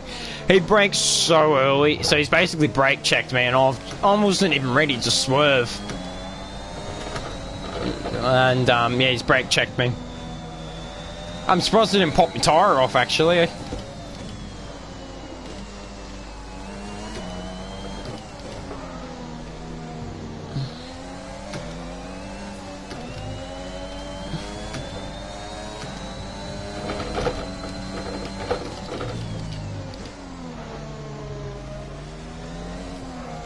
Once we break this DRS off Hamilton, he'll never catch us again.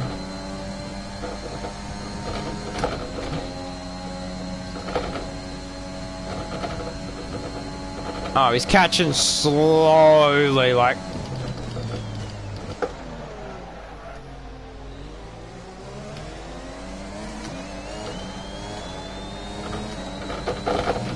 Caution, caution. No! Okay, clear. Box, box. We're coming in this lap. Some information on the Red Bull driver. Right, some information on Hamilton. They're retired. No. Absolutely not. This is Hamilton.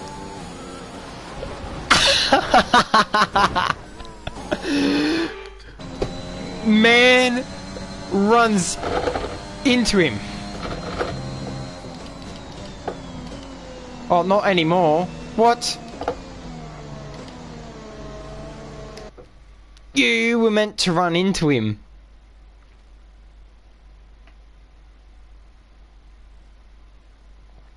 Hold on a second. Hamilton... No! Oh, I can't even get it anymore. I'll see if I can try and... I'll keep flashbacking. Oh, I'll keep flashbacking until it happens again, because I've ruined it now. There we go. Hamilton's out. Hamilton's out. Okay, watch your pace. We've been informed that the safety car is... This is not cheating. I'm getting it back to the way it should have been in the start, but... Hamilton's just like, you know what, screw Verstappen, let's get him out of here. And then it's just like... Yeah, I flashbacked the first time. I flashbacked when it was back here, and he had enough time to move. And then I was like, wait, hang on a second, I've just altered history. I shouldn't do that. That's not right. So I've tried to alter it back, and well, I got the same result. Because I accidentally pressed square. I was meant to press the R2 button. So fast forward, but press square instead. And I was like, ah. So told you there was going to be a safety car. Right, some information on Hamilton. They've got a serious car issue. It looks like they're retiring. That's 2 DNS, 3 DNS. Sorry.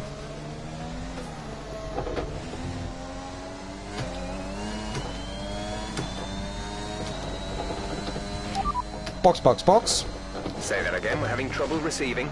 Oh, and the problem is it doesn't do the your normal box. Your speed, our delta is too low, and we risk a penalty. Slow your pace immediately. Is. Hamilton is the most dangerous driver out there. That man doesn't know how to drive if his life depended on it. Like, come on. Oh my god. Please. Leclerc's catching me. Stop.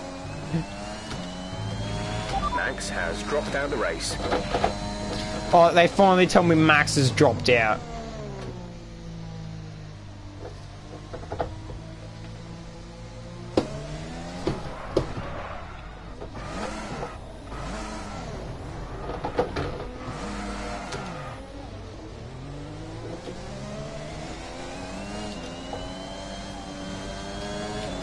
Actually, how bad are my tires? Not actually that bad.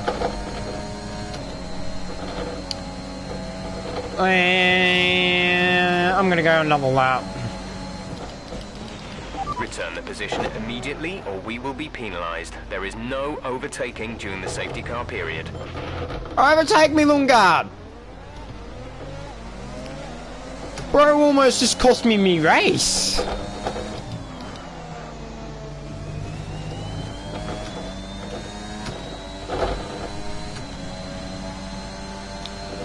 Man, not really a free win. I've got Leclerc and he's quick. So I've got Leclerc and Sainz to do this. So it's not really a free win because this is going to really hurt me now.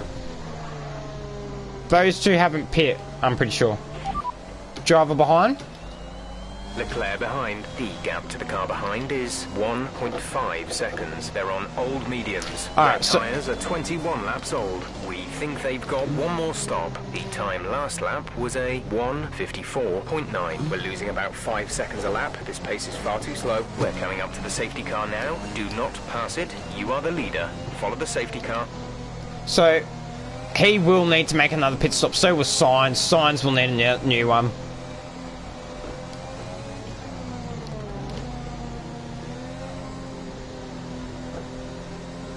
So anyway, we'll take a moment to realise the fact of what's just happened. Hamilton has purposely become a missile.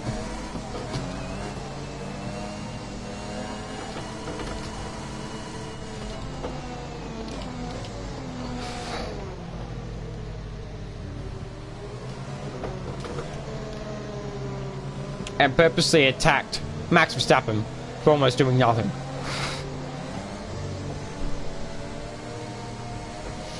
So much for being championship rivals.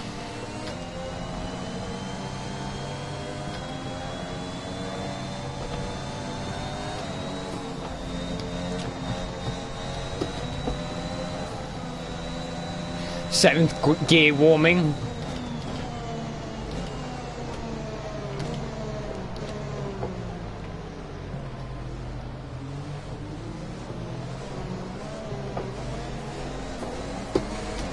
Try and get those back tyres to spin a bit.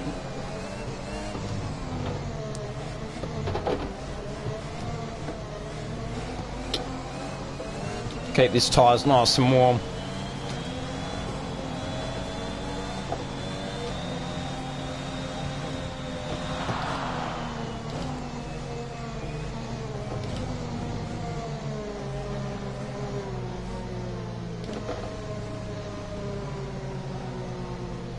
The one thing I do like about the 22-2 game is you can go drifting in the safety car. It's one thing I like.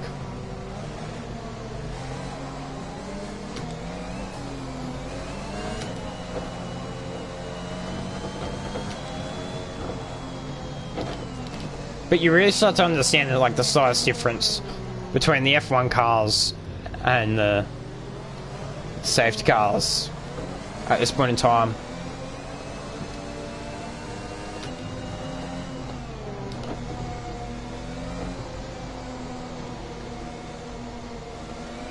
Yes, he's going to have the advantage. I reckon he will win the race. I've probably made the wrong choice by staying out, but because I'm the race leader, I get to choose the pace after the safety car goes away.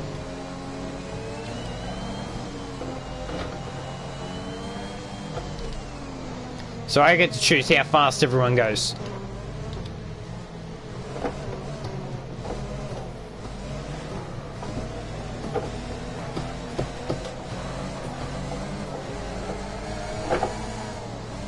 That's how you warm up your back tyres. Holding your brake a bit.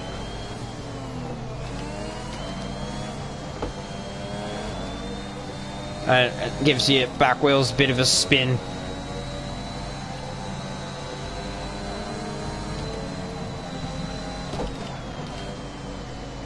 Quick on that brake. So if we can try and pull away from Bottas and try and make half a minute, we should be good and we should win this race.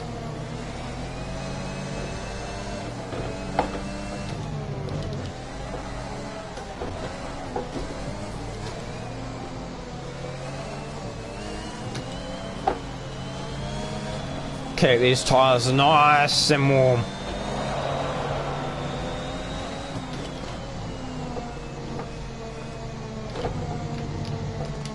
We're only probably going to do a couple more laps on them, so don't want to wear them out too quickly.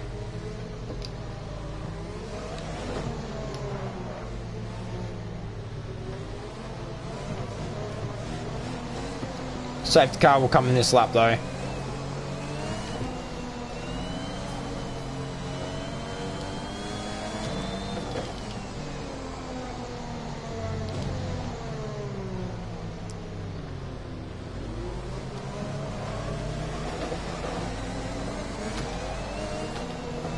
Keep those brakes warm as well.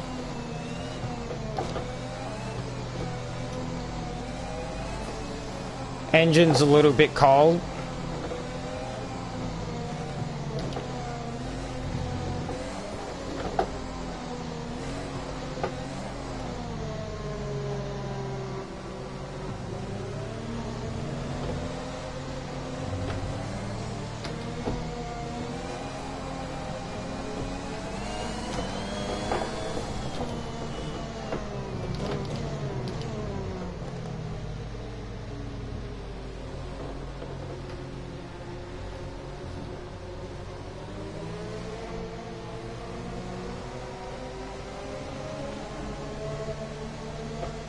So now we slow them right down.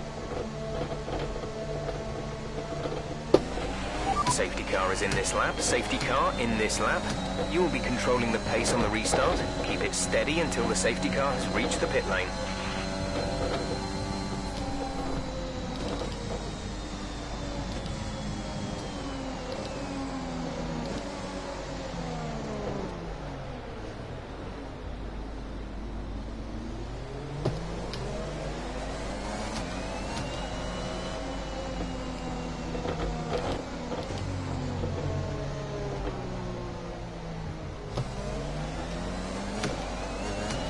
And off we go! Trying to gap away from Leclerc. Now no one's going to have any DRS, so we've really got to use this wisely.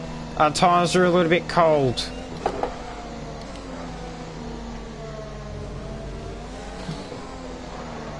Blue flags are being waved.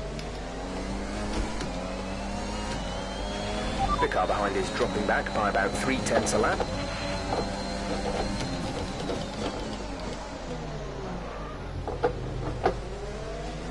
Because everyone's still grouped up, I can really just push them back a little bit more.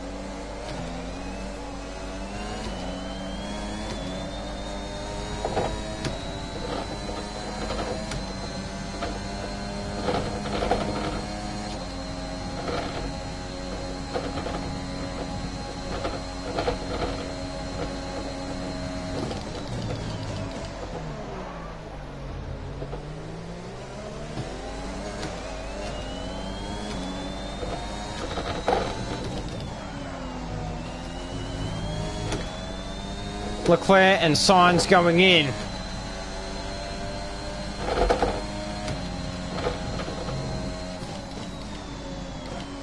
I'm going to wait a bit longer. I can push these tires a little bit longer.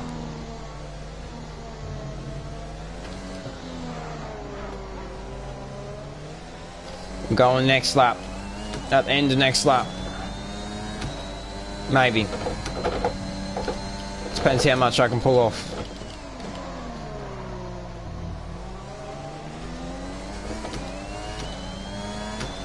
You might be right there. Bottas might have the really high advantage and he might get the win off us. But we won't let it go down without a fight.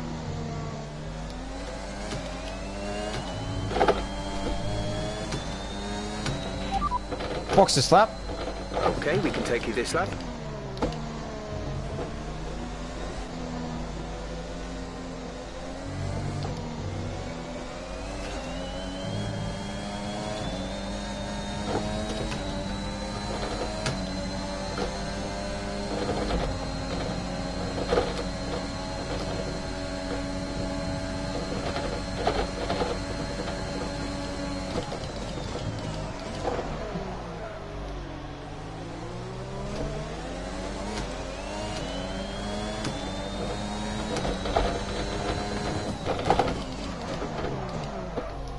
Oh god, that was a really awkward line.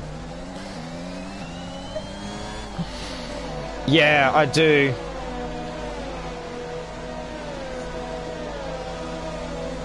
And I'm really concerned about it. I don't know if that's going to be great for us, but... Go now.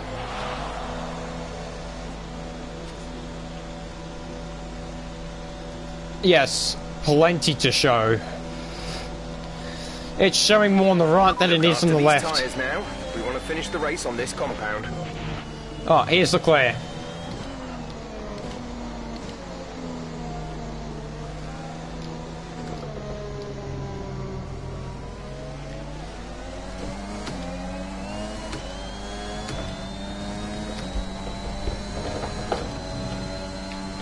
Sadly, the softs are too soft for this track. They won't do what we want them to do. Okay, the stewards have now enabled DRS. DRS is now online. Alright, let's push. Let's try and get in within 1 second of Leclerc. We may have lost the win, but we're not losing podium.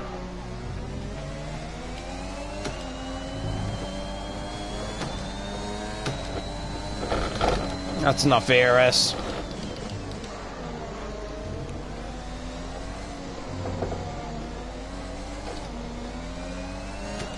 Some information on Ocon. It looks Ocon's like the problem out. is terminal. They're retiring the car.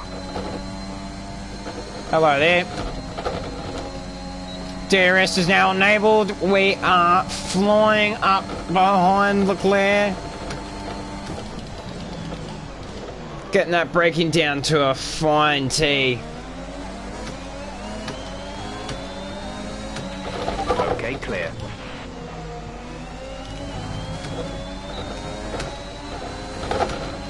Leclerc's got nowhere to run.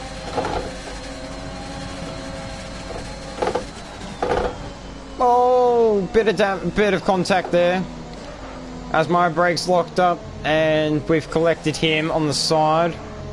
I think we may have done damage to his car. The side pods have taken damage. Yeah. Keep an eye on your engine temperature. Cooling may be adversely affected. So we've taken side pod damage, underbody damage. That's nothing good. That's not what we want from this race.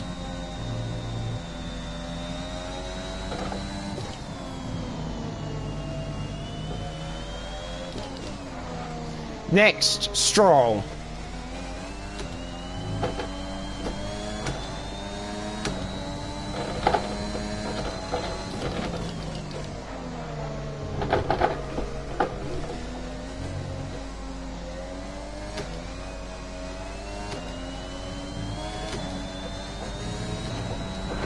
Oh.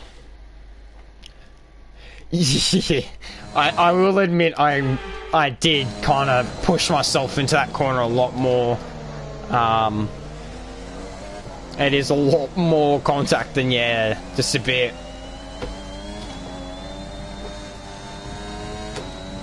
Like, don't get me wrong, I really threw that car into there. And, I've paid the price by damaging my side pods. And now I have to worry about drag. Guanzo. See if we can't try and stick behind him just till this DRS checkpoint. He's going in.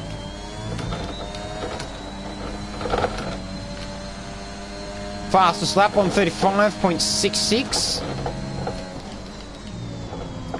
Taking a lot of curve on the inside there, but we are on a mission.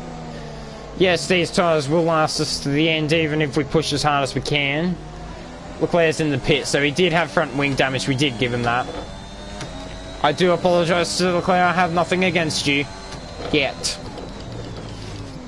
Leclerc's going to have something against me, though. You've taken damage to the side pods. Expect to feel a little drag. And there's that warning about the drag that we're going to experience. Which could majorly impact our race.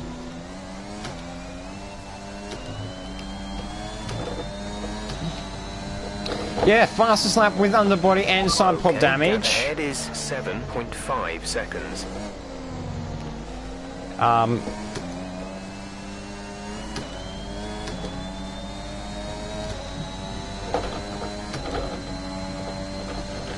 So yeah, fastest lap with side pod damage and underbody damage, and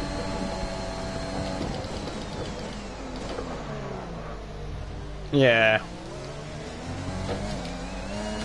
it's surprised how we did that. I'm quite surprised.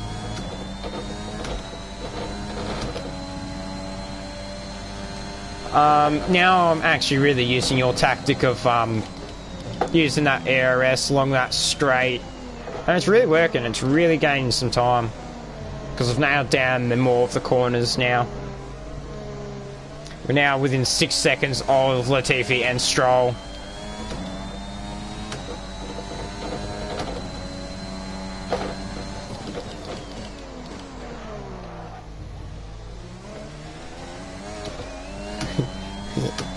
Yes, I already know that the interviewer is going to be like, "What contact after the during the race? What happened?" I don't know. Contact. I already know that's coming. Oh, so those sausage, and it's the sausage curbs that do the most damage as well. It's like these normal red and white curbs won't do anything. It's the yellow ones, those sausage curbs, that really do that damage to that car underbody, and they do demolish it.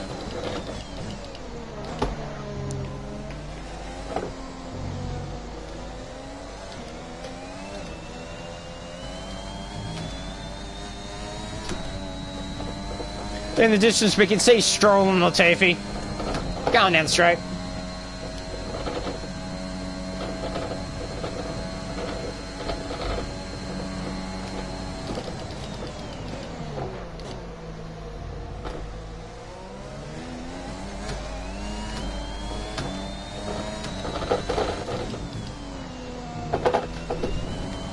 Oh, Jesus.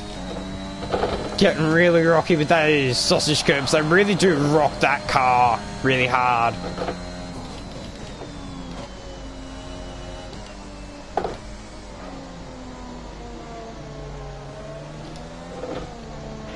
Driver in front. Stroll ahead. Gap to car in front is 4.5 seconds. They're on fresh mediums. Their tyres are 9 laps old. No. The time last lap was a 1 minute 38.1. You're gaining by 1.6 seconds a lap. We've got a problem. Everyone in front of us has actually pitted. They've completed their mandatory stops. And they don't need to stop anymore because their tyres will last till the end of the race. So we've got a lot of work to do.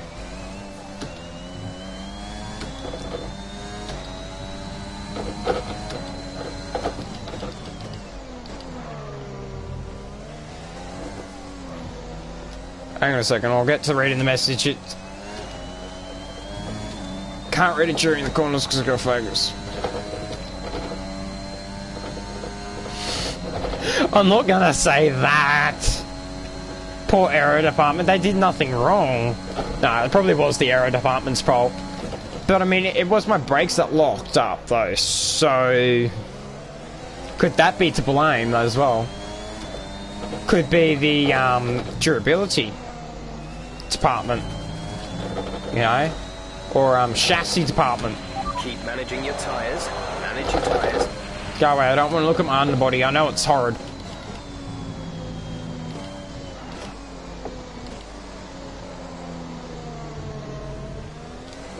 Finally catching on to the rear end of the top 10. This car outpaces the lot of them. The gap to the car ahead is 1.5 seconds.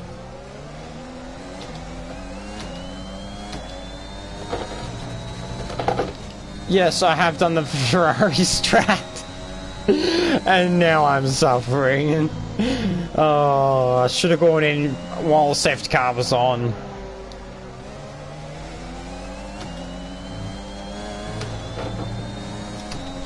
Should have come in at the lap after I found out the safety car. Or in that lap that I found out about the safety car. But it's alright, we'll catch Stroll anyway.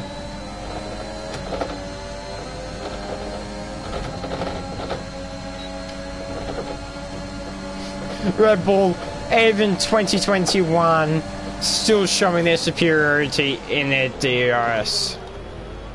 Making a big move, 2 cars, 1 go.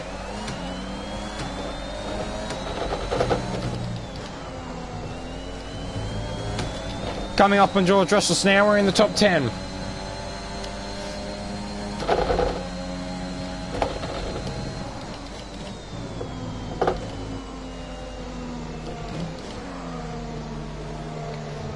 Two teammates here for Williams, Schumacher, Russell.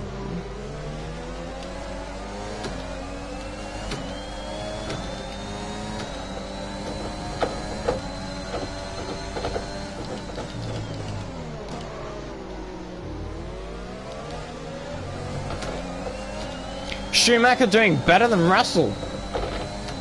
Let's see how we screw that one up.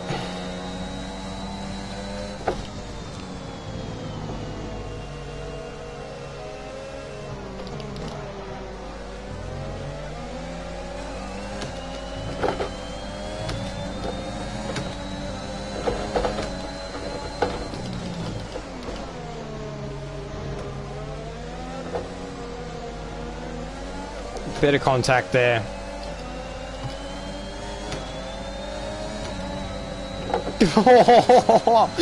The acceleration, that's nuts. Nice move. Good job. Just kind of like, yeah, nah. Baiting Schumacher into going really defensive and being able to make the move. That's P8 now. Got Giovinazzi, then Vettel. Our gap to the car in front is 2.9 seconds.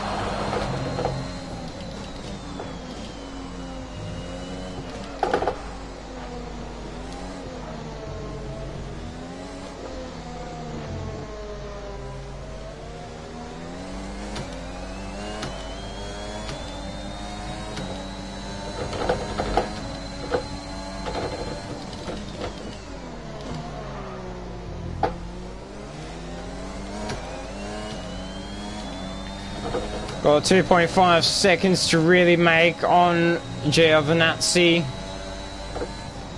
Mr. Antonio.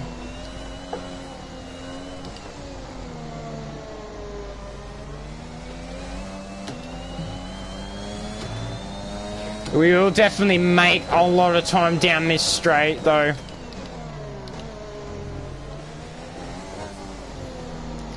I mean, the Red Bull really shows its speed when you push it. Getting up to its top speed within seconds. It does not joke about with its speed. It makes sure it's zooming 24/7.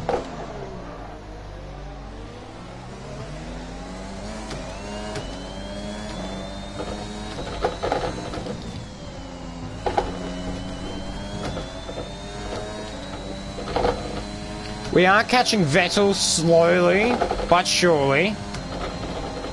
But he is hanging on to, I assume that will be Tsunoda, but we won't find out until we pass Giovinazzi here.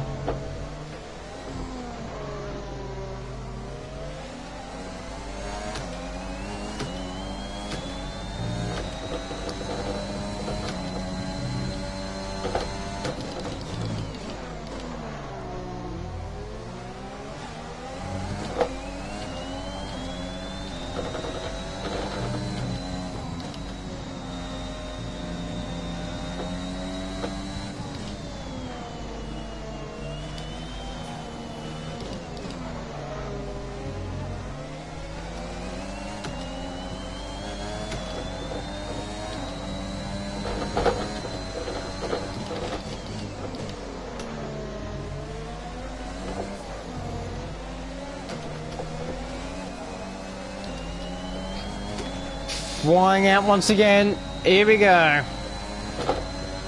We will have DRS this time. And here we go. Giovinazzi going defensively. It's not going to be enough this time around. Charles Leclerc out of the session. I'm assuming a crash. The car ahead, but be aware or is it a mechanical failure? Till the end of the race. Puts us down to 15 drivers. Let's hope this doesn't pull out a safety car as the rest of the cars do come by. It will slow down. Vettel and Tsunoda. Caution, caution.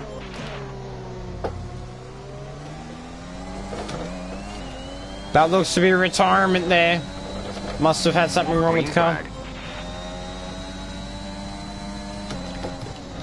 I wouldn't want to be Leclerc right now.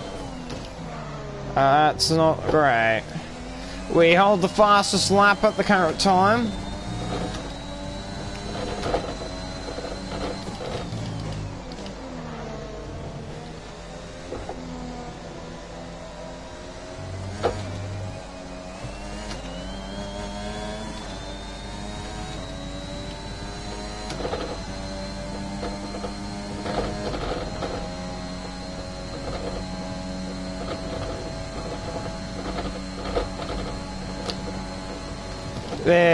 Yes, most indeed there has been 5 retirements.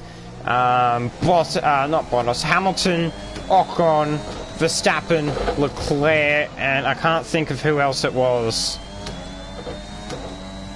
Yeah, I only remember 4 as well. I can't remember who else retired. Let me have a look.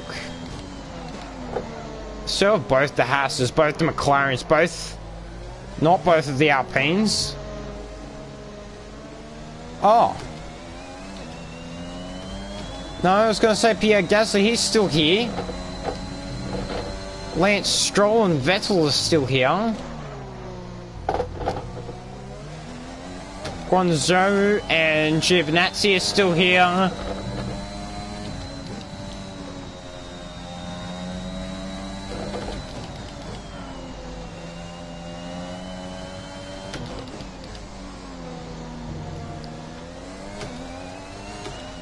I don't know. I guess we'll find out. I'm as confused as you. Okay, gap ahead is 4.1 seconds.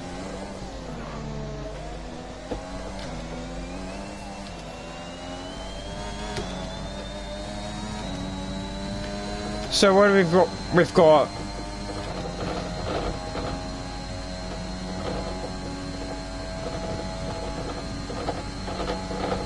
oh, there's only one McLaren. I think it was Lando Norris or Daniel Ricciardo.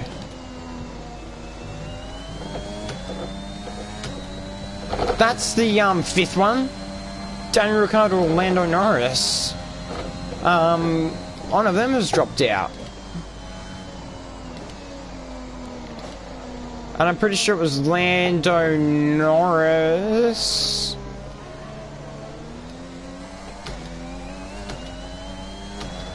I could be wrong, but I'm pretty sure it was Lando. Unless it was the Australian of Daniel Ricciardo.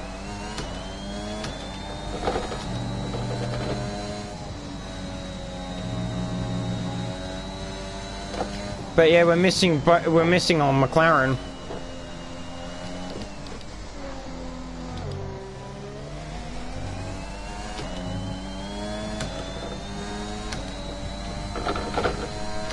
You were onto something there. Oh, I've looked at chat at the wrong time. I've got to stop doing that. It's a really bad habit of mine. So we are up to lap 50. Almost.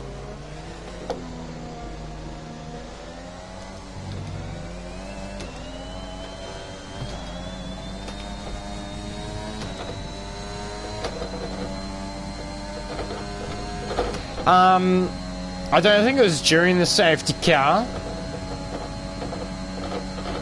Because I remember we were at 17 when the safety car happened. So it was before the safety car. It was before the two idiots decided to crash into each other. So it was towards the start of the race. So I'd say something not important that really warranted. We're starting to catch the car in front, but we need to the safety car. The tires. We won't be making another pit stop. Yes, I understand that, Jeff. I know I gotta make these tires last. Am I though? Yes. So this race has been detrimental to a lot of teams. Each team has lost at least almost one car. Except from some of the smaller teams, except from Alpine and McLaren. But both of the top three teams have lost a driver. Whether it be their second, actually, all of them have been their main driver. So Verstappen, Hamilton, and Leclerc, all the number one drivers. That's a bit ironic, don't we think? Getting a the fastest in the Sector 2.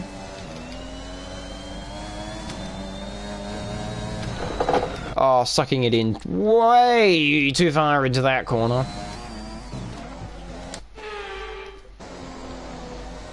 So that's what I was saying. Best on track for the second sector. Yeah, well, I mean, we look at it. They're only on 24%, and we've got 6 laps. So someone do the math for me, but I'm pretty sure these tyres will last. Not 100% sure. Jeff says that I've got to be careful, otherwise they won't make it. I'm not really abusing them too much. I would like to try and get Tsunoda and Vettel before the end of the race. Try and get a little bit more points out of this race, which I would imagine we can. We've been closing for a couple laps now, and now we're in an attacking position. Under 2 seconds from the both of them. These guys have been at it all goddamn race.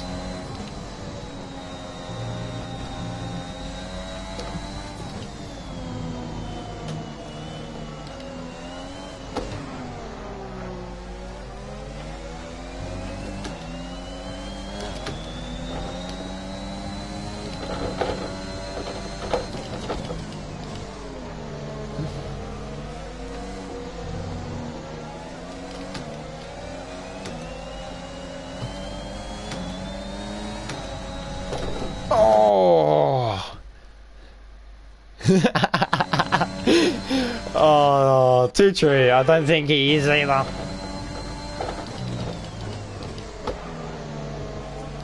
But I mean, Jeff has been with us for a very long time. He might be starting to lose his brain.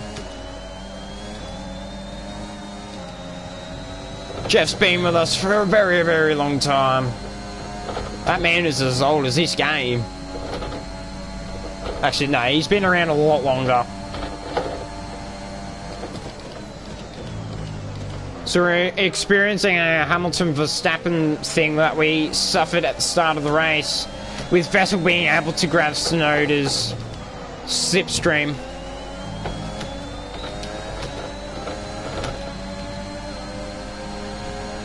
And his DRS. We're going to play aggressive. We're going to back out though.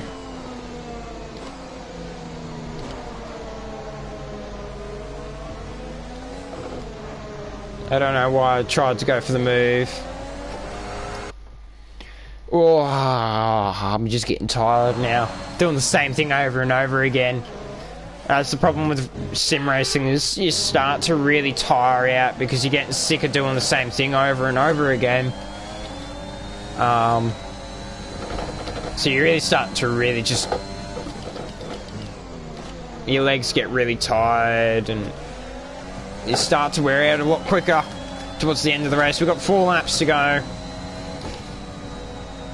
P5 we're looking for.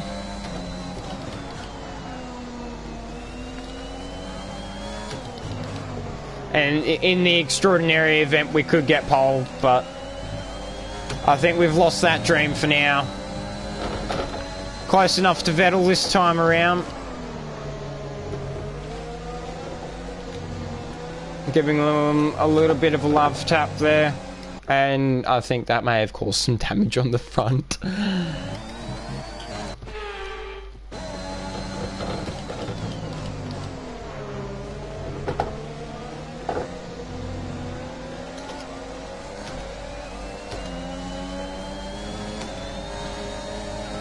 I don't know where we go after Vettel.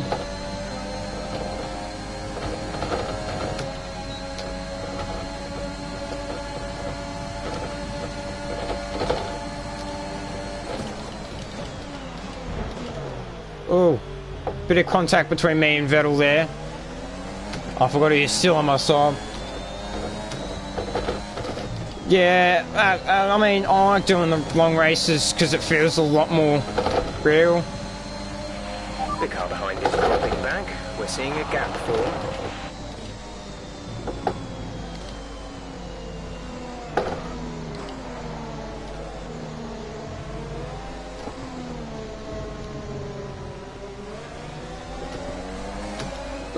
Tsunoda having some troubles with that corner as well. So it was Daniel Ricciardo that dropped out. As we can see on the leaderboard, Norris is the only one left. That was sad. He started next to us and we've lost him.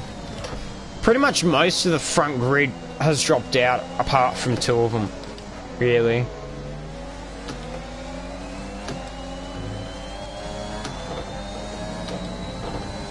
Yeah, back to your point about not doing long races. Yeah, so that's the problem with doing long races. You do start to make mistakes, and sometimes they can be a bit silly. That's why I have the flashback enabled, because, like, I know I'm gonna make stupid mistakes and screw up some things, so I do want to try and... Sadly not going to get the podium this race.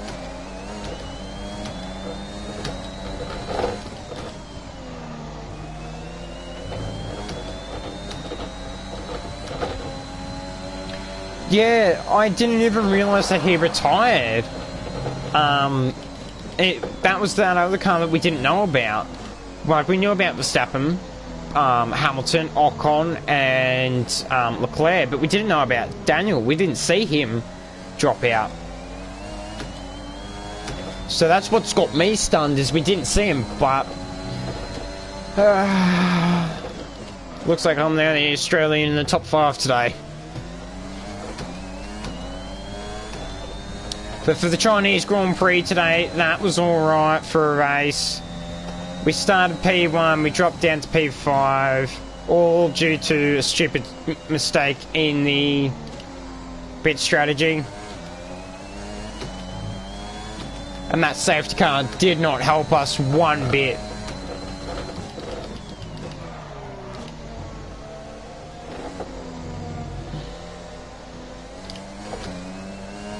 But this bit here, using this ARS, coming onto the back.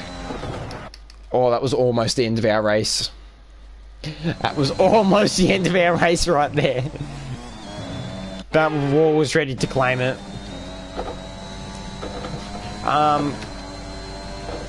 It was a good race. We did well. It's just little tiny mistakes. I mean, we can try to get higher, but I don't think we can. They've all got the DRS. I don't think I'm going to have any chance at catching them. Let's see. Let's fight for the last couple of laps. Good job. That was the fastest lap of the race so far. Another fast lap.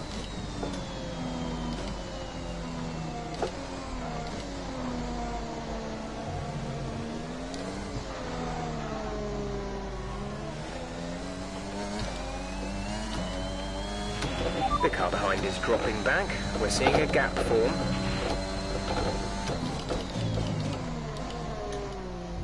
That's our fastest sector one. Let's see if we can try and go for a real nice fast There's lap 3 here. laps of fuel remaining.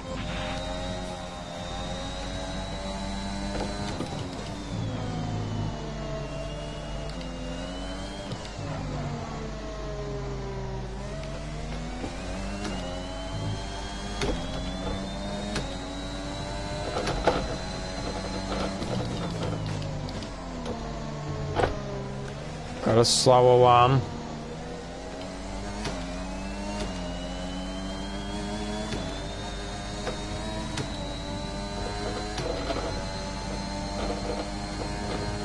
Oh, I would actually cry. I would cry if it started doing that. If it started just No! We've got to get that fastest lap back. It's our only hope at making some decent points for this race. I would actually start crying.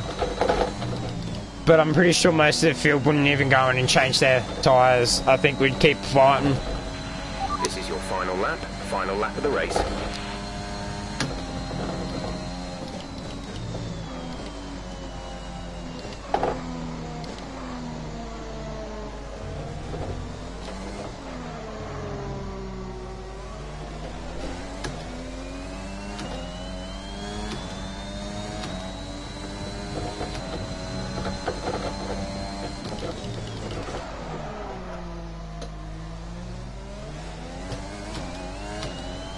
Yeah, I'm really disappointed right now.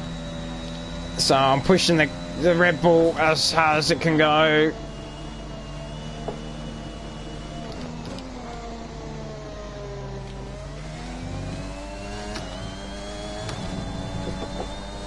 Oh.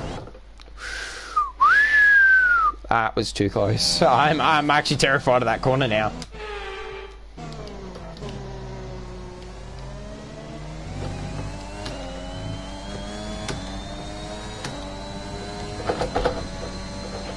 Gap to car in front is 7.9 seconds.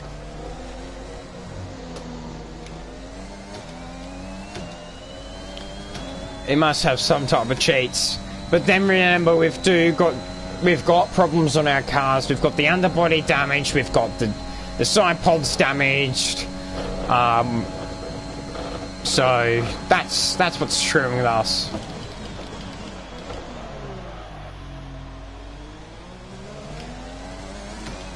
Let's see if we can't try and beat.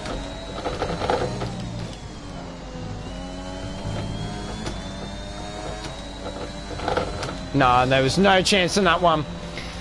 Okay, pick up rubber and bring it home. So not great race. Not happy. But can't complain. Michael Schumacher, not to mention, getting driver of the day. What a man. What a man. It's victory in Shanghai then, and what a victory it is after an incredible Grand Prix. Bottas. Talk to me, Ants. I knew he was going to be dangerous. From the competition today. Staying out of trouble was probably the most important factor here. In a race where half the field weren't classified at the checkered flag, you were able to guarantee a good result by basically keeping the car running. With their pace and a decent strategy as well, I don't think the race was ever really in doubt.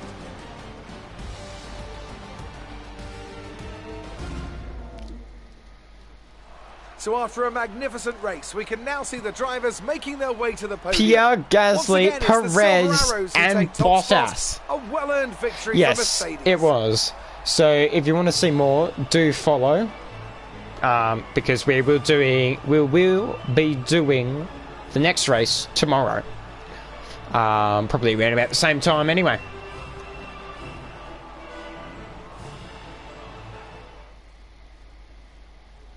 Yes, so Mick is... So it's not Michael, it's Mick, his son. He was in Haas with me last season.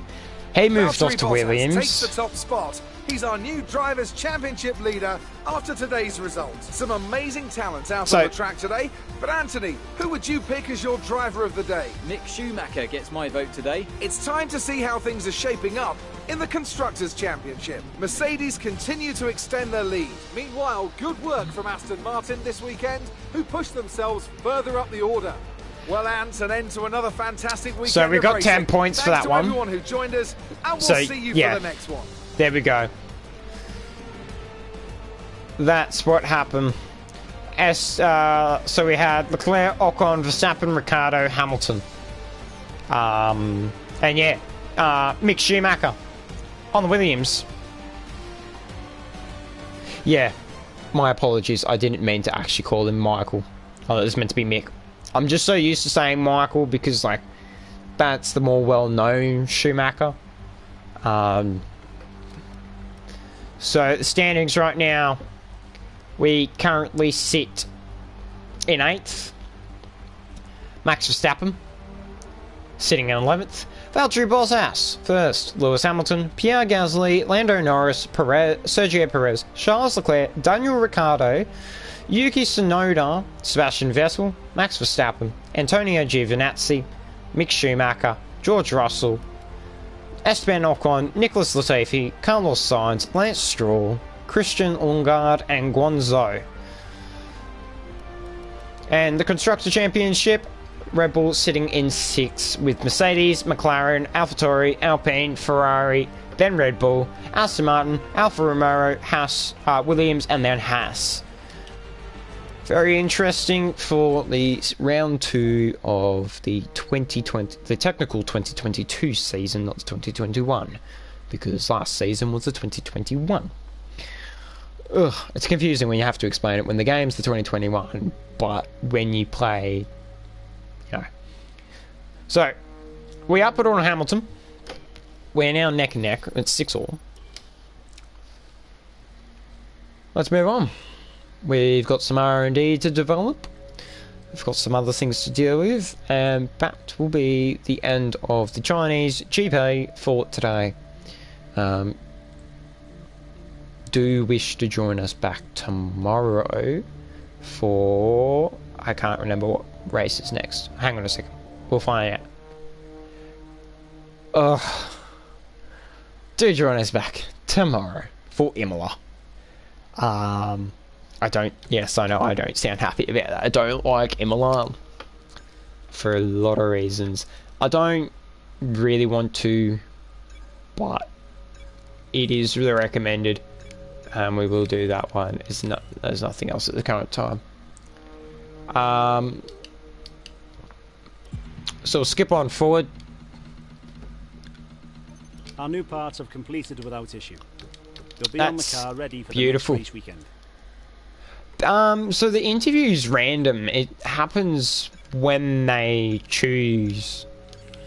There's no specific time. Like, there's no actual way of telling when an interview's going to happen. It just randomly happens. Like, I can show you. I got the interviews turned on. It is in career settings. So I've got...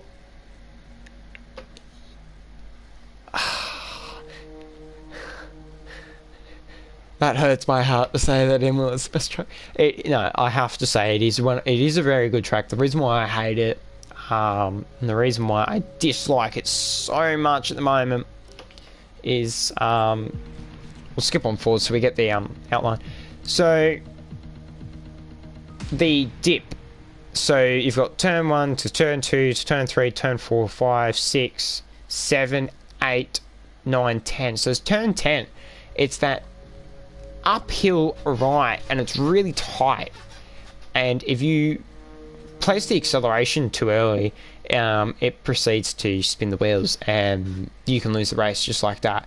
So this is the reason why I don't like Imola a lot, just due to that one corner. Apart from that, the rest of the track's absolutely fantastic. I love it. I'm happy with it.